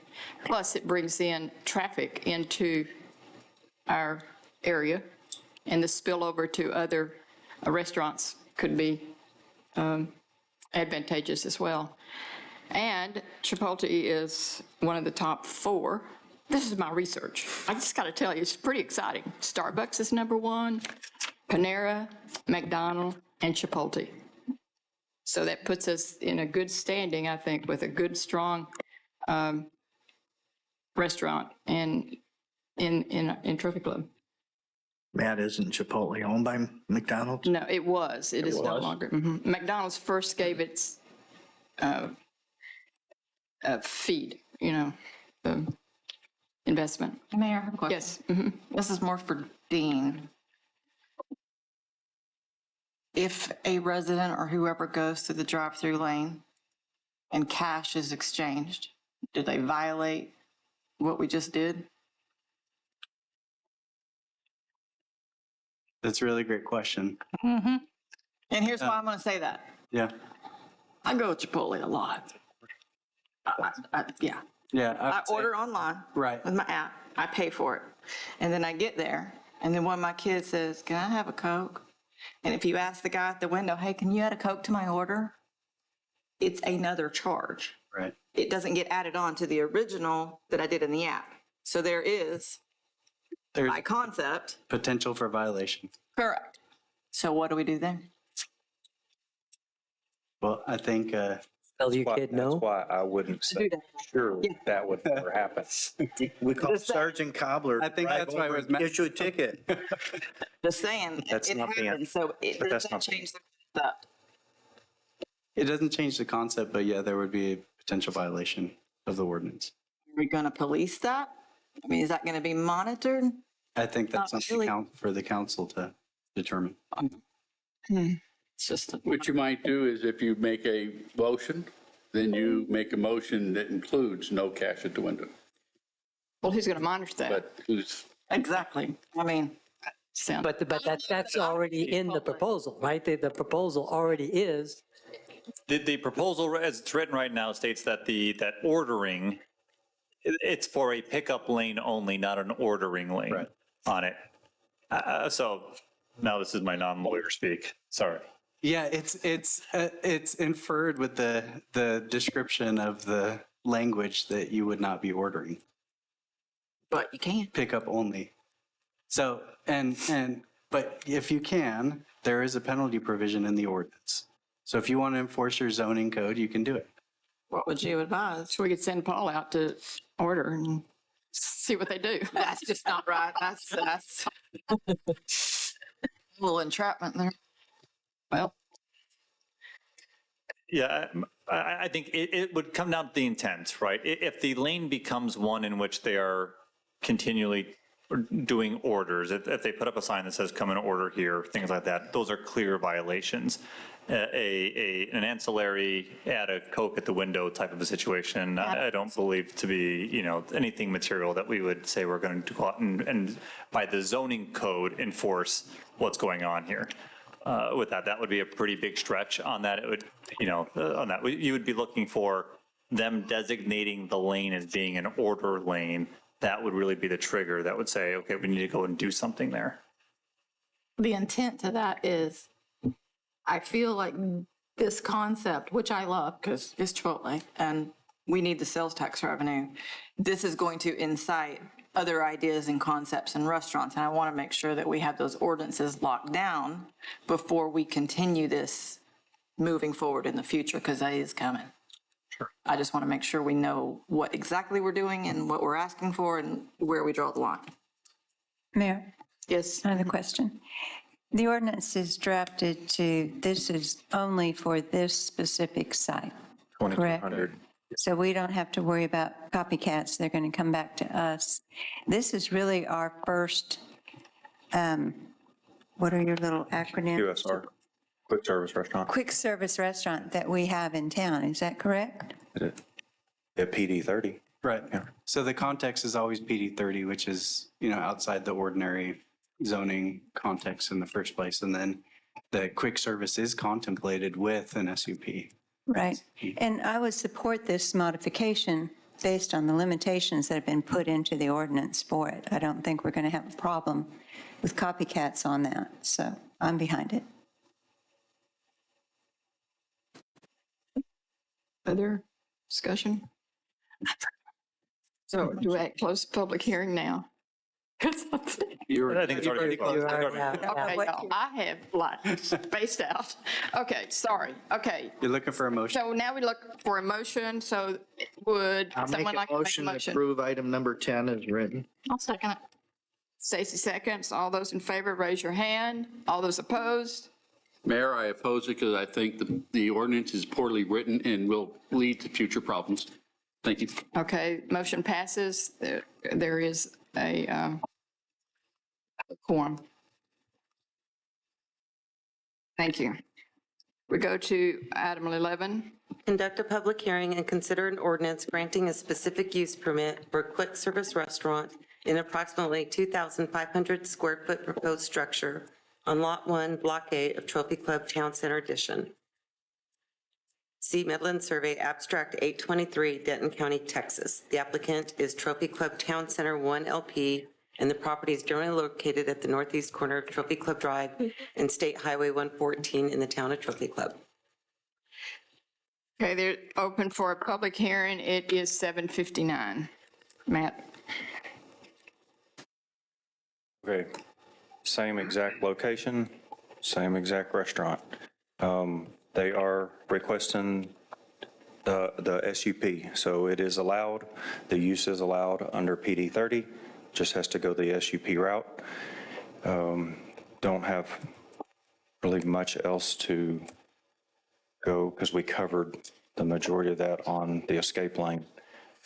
I did have, because the mayor had mentioned something earlier, when considering an application for SUPs, the Planning and Zoning Commission and Town Council shall take into consideration the following factors, and there's a long list of that, but one of them that stood out from what you'd said earlier, number 8, whether the proposed use will have substantial or undue adverse effect upon the adjacent properties. So when you pull this app up and it shows you, if you're not around here, it shows you the nearest location of. When you pull into there, you will now see Wingstop and Anamia's and, the Starwood Cafe, those that you might not have seen as well. So it's just one of those, if you didn't know that it was there, and then you see that there's other things also around. And y'all saw in the packet, we did ask the applicant a few questions, and then they answered that. One of their main goals was just because to activate that hard corner of Trophy Club or Town Center, and they did mention that Chipotle is one of the leaders in the food industry. Again, public notices were distributed as required by state law and our zoning ordinance, and to date, staff hasn't received any inquiries on that. Okay. Mr. Biggs? I have a lot more previous item. All those questions are asked and done, because you can't have the next one unless you have the first one. So that's kind of where we ended up. But we asked most of the questions in the previous one, and all of which has been addressed here, I think, by everyone. Any other questions for me? Is there anyone who wants to speak? Okay, then I close this at 8:02. And now we'll discuss. Steve, do you have a question? No, we have a discussion now, after we close. Okay, go ahead. There is no, I haven't seen any SUP, there's no request for alcohol sales? Oh. Not yet. That's it? I don't think they have. They do. They do in Roanoke. Yeah. Okay. It was a 4-0 vote on this one also. Any other questions for me? There's a question in the audience. Can we take that?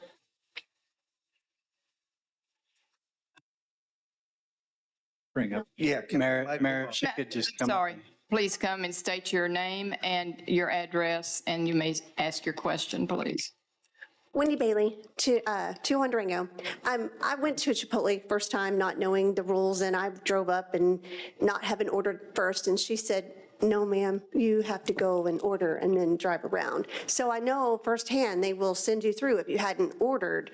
Is there a way to put in their special provision that add-on items would be okay, provided that they had placed an order online prior? So like, oh, I just need to add a Coke, or I need an extra egg roll, or whatever. That would be permissible for this one location at this one time, provided it was in addition to an already existing mobile order, like a little last minute thing, to give them kind of a little extra permission to do that without it getting out of control. I'm not sure it's our job to give them a business model for. No, that was for our policy, not theirs. Oh. It sounds like it would change the way they do business. Do you get to add on when you're in the line? Yep. Okay, so my question is, could we put that in our policy that says an add-on is okay in this lane if there is an existing mobile order, that it's just an add-on, not a new, completely So I would say my general comments would be, I don't think you need to have it in there specifically that specific as to what's going on. I think, as the discussion was last time, I think at the end of the day, the intent is the purpose of the lane. Is it there for ordering or is it there for pickup? If it's there for pickup, it's complying with that part. I don't think anyone's going to go out there and say, you ordered a Coke at the window, you're in a zoning violation here. From that, I think you have to get down to what is the use of the lane for that part of it. So I think that part is taken, and that part I think we're good on. Unless the council wants to reopen this topic, right, and bring it back up for discussion. This item here was covered under the last part of it, right? So if you'd like to reopen it, maybe we can have a larger conversation around that. If the council's not, then that item was on the last agenda, right? Was on the last item, so. Anyone want to reopen this? No. Okay. Very good. Thank you. Thank you for your comment. Thank you. Okay. Any other discussion? Yes, Dennis. Page 100 of 171, the rooftop, shielding, the rooftop equipment, is that in the ordinance already, or do we need to pay attention to that? It's in PD 30, but the wonderful architect added that language in there just for Mr. Sheridan. All right. Well, we have built other things in PD 30 without, so that's why I brought it up. So thank you. we've got it on the site plan for you. Thank you, Jeff. Okay, other questions? We ready for a motion? Mayor, I'd like to make a motion, we approve. A second?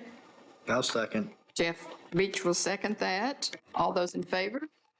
All those opposed? Motion passes. Thank you. Guess what? We have another public hearing, number 12.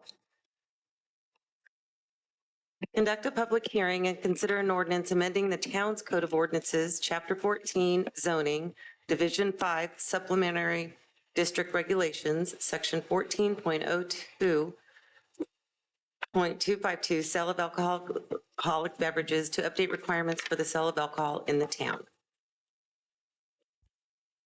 Open for a public discussion, 807, please. Yeah, Tammy and I are going to tag team this. So TABC, they issue permits on a biennial basis. Municipalities may only charge 1/2 of what the state charges, with the exception of mixed beverage permits, which are exempt from fees for the first 3 years. This is it kind of makes your eyes cross when you read all this. But she can summarize it, but I will say in summary, the very last line is we just needed a lot of additional cleanup on this, just to ensure better clarity and consistency.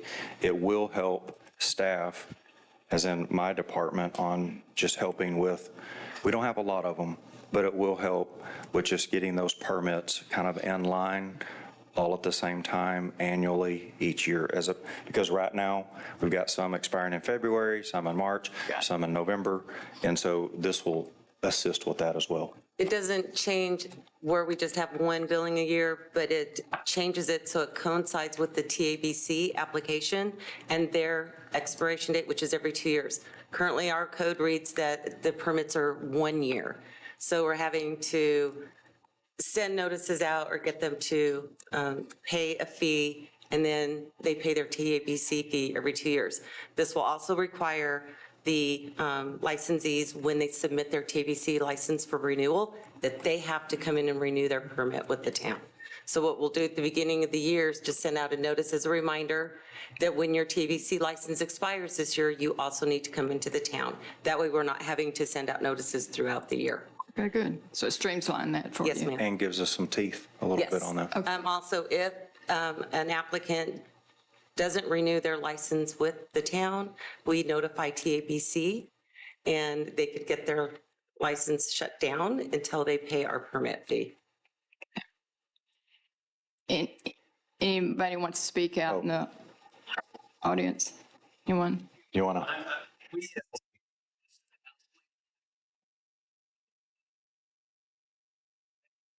How are we ready for the actually to change?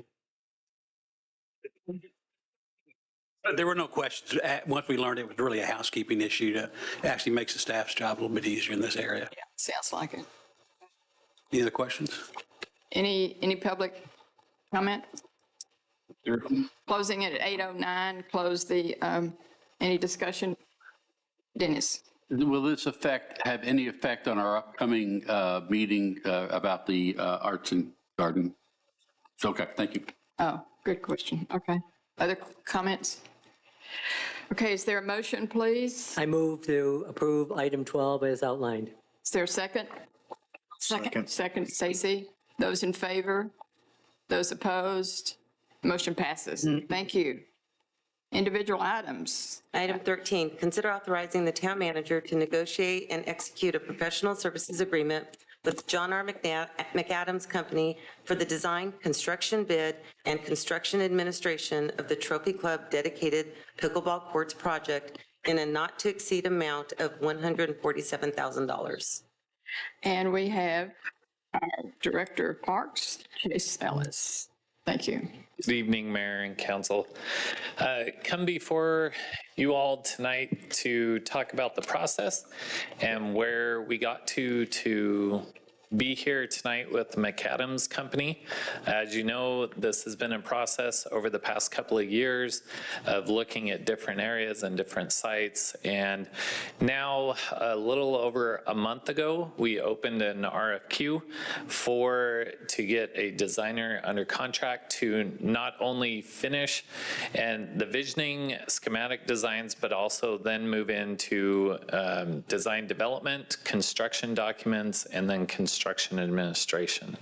And that is what we are here with tonight to present. And this process, as we went through, there was a couple of different components of the RFQ process.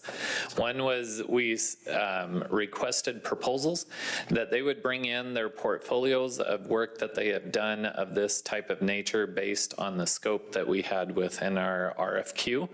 And then with a group of 5 individuals that this time consisted of 2 members of our Park Improvement Subcommittee from our Parks Board, as well as 3 city staff, that we scored those packets individually, and then based on the scores, the top 3 firms were brought in for in-person interviews, where the top 3 firms were able to have 30 minutes to talk about the projects that they have completed, as well as that are in process, and as well as are for the future. And then also talk about their process of how they move through from design to closeout, and as well as any delays that they might have had on different projects. And I will say the top 3 firms, we had great conversation with all of them. As we got those scores from not only the packets, but also the interviews, John R. McAdams Company had the highest scoring firm to provide all of these requested services for the town of Trophy Club. The Parks and Recreation Board supports the process of identifying the quality firm to assist with the layout, the design options, as well as completing the construction administration to close out. As we talk about the finance, as we know, this project is currently within the CIP budget of $1.3 million. And McAdams has submitted a proposal with a fee not to exceed $147,000, which was included in your packet. Our staff recommendation is that Town Council move to authorize the town manager to negotiate and execute the professional service agreement with John R. McAdams Company for the design, construction bid, construction administration of the Trophy Club dedicated pickleball courts in a not to exceed amount of $147,000. And here with me tonight, if there are any questions, is Megan Hatcher, that will be the project manager on this. One of the components of the interview was to present the team as well as the project manager that will carry us through the entire project. And that's all I. Thank you. So, what, y'all have questions? Go ahead. you would expect from this. I'm wondering, wouldn't you like for Megan to speak, or? No? Yes. Yeah, okay, that's why I thought you were going to introduce her, and then, Yeah. okay, thanks. Thank you. Hi, good evening. Megan Hatcher, I'm a landscape architect with McAdams. Our office is located at 201 Country View Drive in Roanoke, Texas. Sorry, forgive me.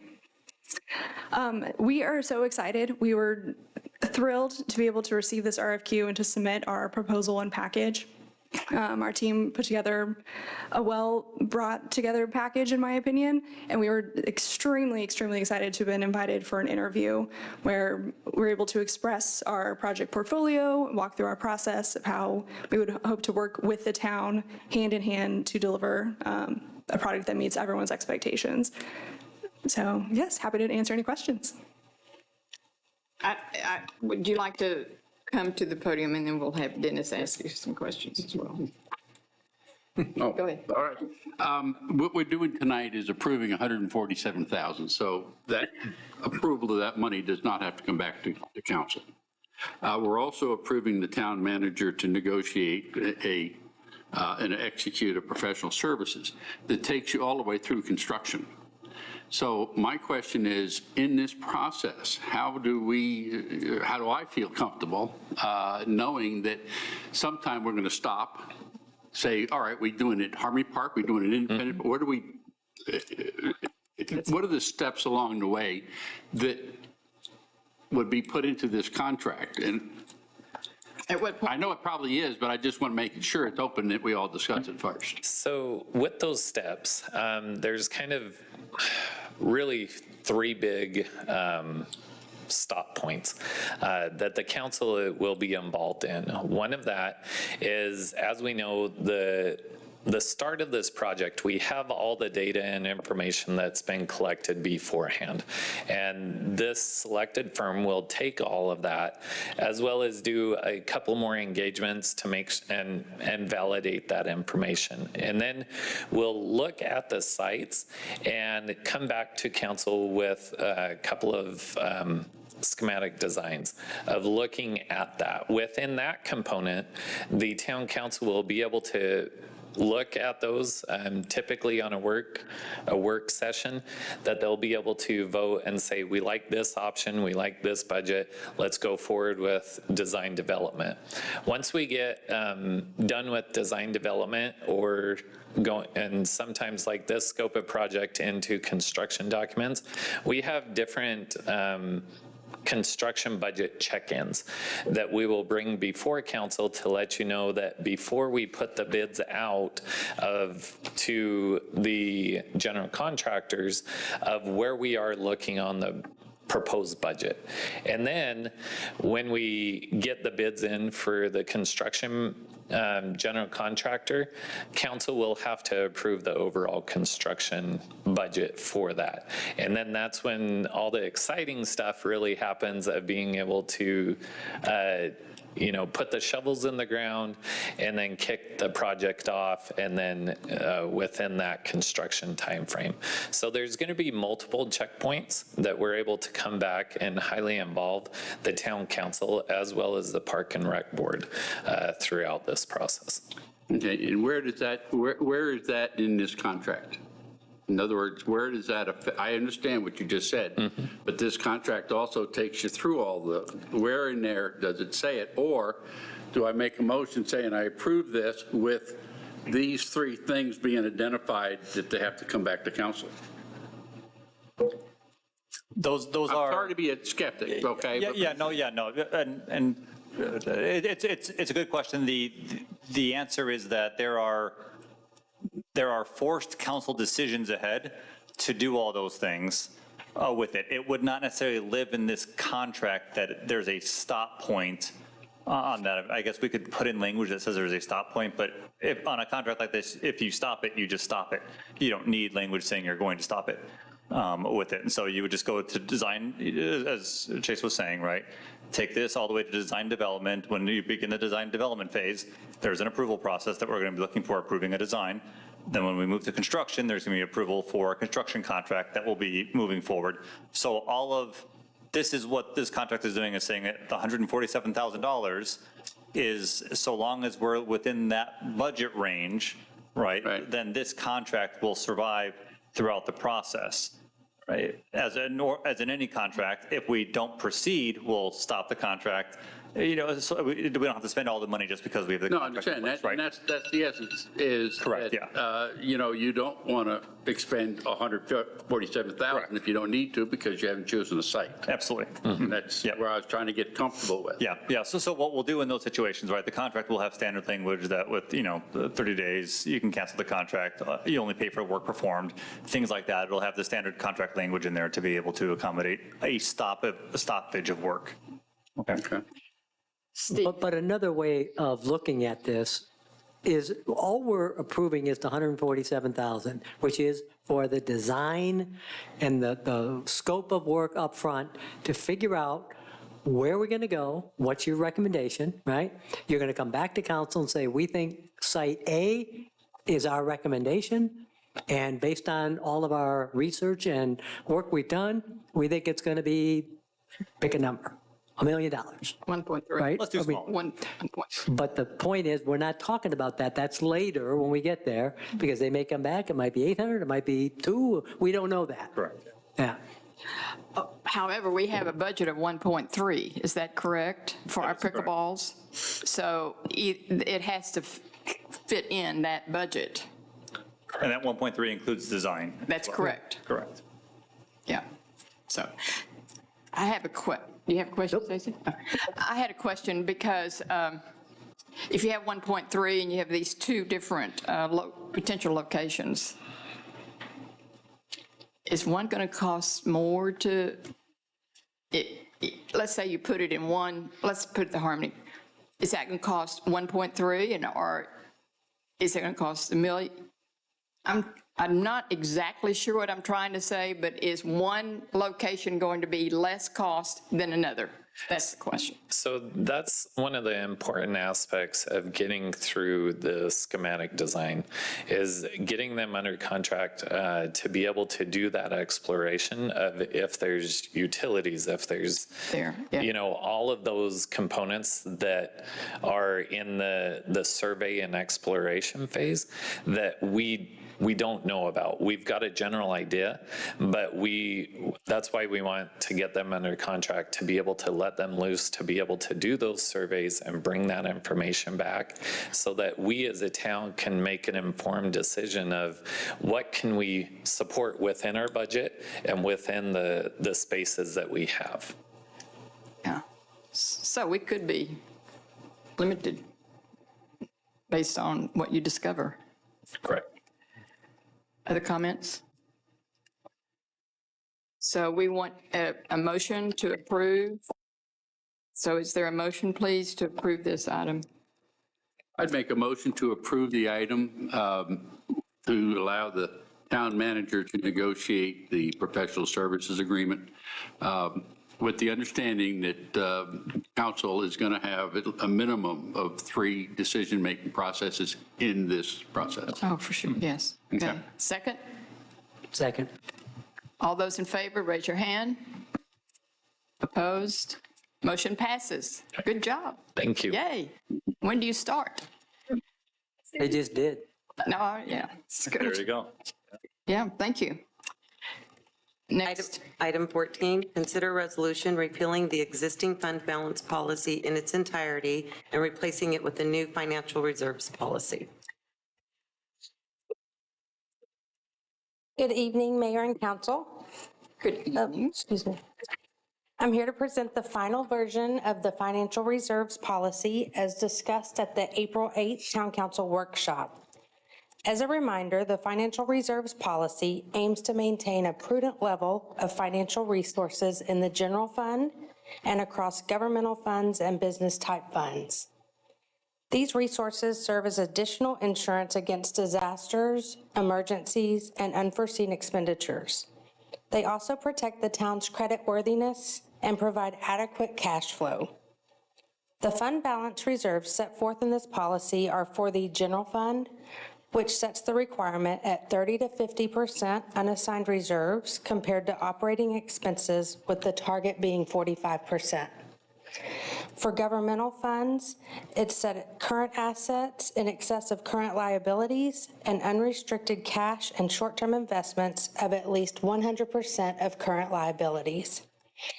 And for business-type funds, current assets of at least 75% of current liabilities and unrestricted cash and short-term investments of at least 50% of current liabilities. In response to the feedback from the council, we've implemented changes to enhance clarity and decisiveness in the language. In addition, the prioritization of options for drawing down fund balance reserves is clarified that they are presented in order of short-term, more immediate needs to long-term needs for capital and programming purposes. The policy states that town council and staff may consider uses consistent with any of these options when determining the utilization of excess reserves. We are confident that the policy before you tonight reflects these adjustments, and we welcome any feedback or questions that you may have. Thank you. Leadership? No, No? Anybody? surprised. No, I think I am this surprised. this is good work. Thank you for taking into account everything we brought up at the workshop. Thanks. Is there a motion? I'll make a motion to repeal the existing fund balance policy in its entirety and replace it with this new financial reserves policy as presented. Carl seconds this. All those in favor? All those opposed? Motion passes. Good job. Thank you, Mayor and Council. We have a I'll make a motion to adjourn. Jeff. Wait a minute. We didn't say get out and vote. Come on, get out and vote. It's over. Yes, they won. Down, they won. Second, we're out of here. 8:26.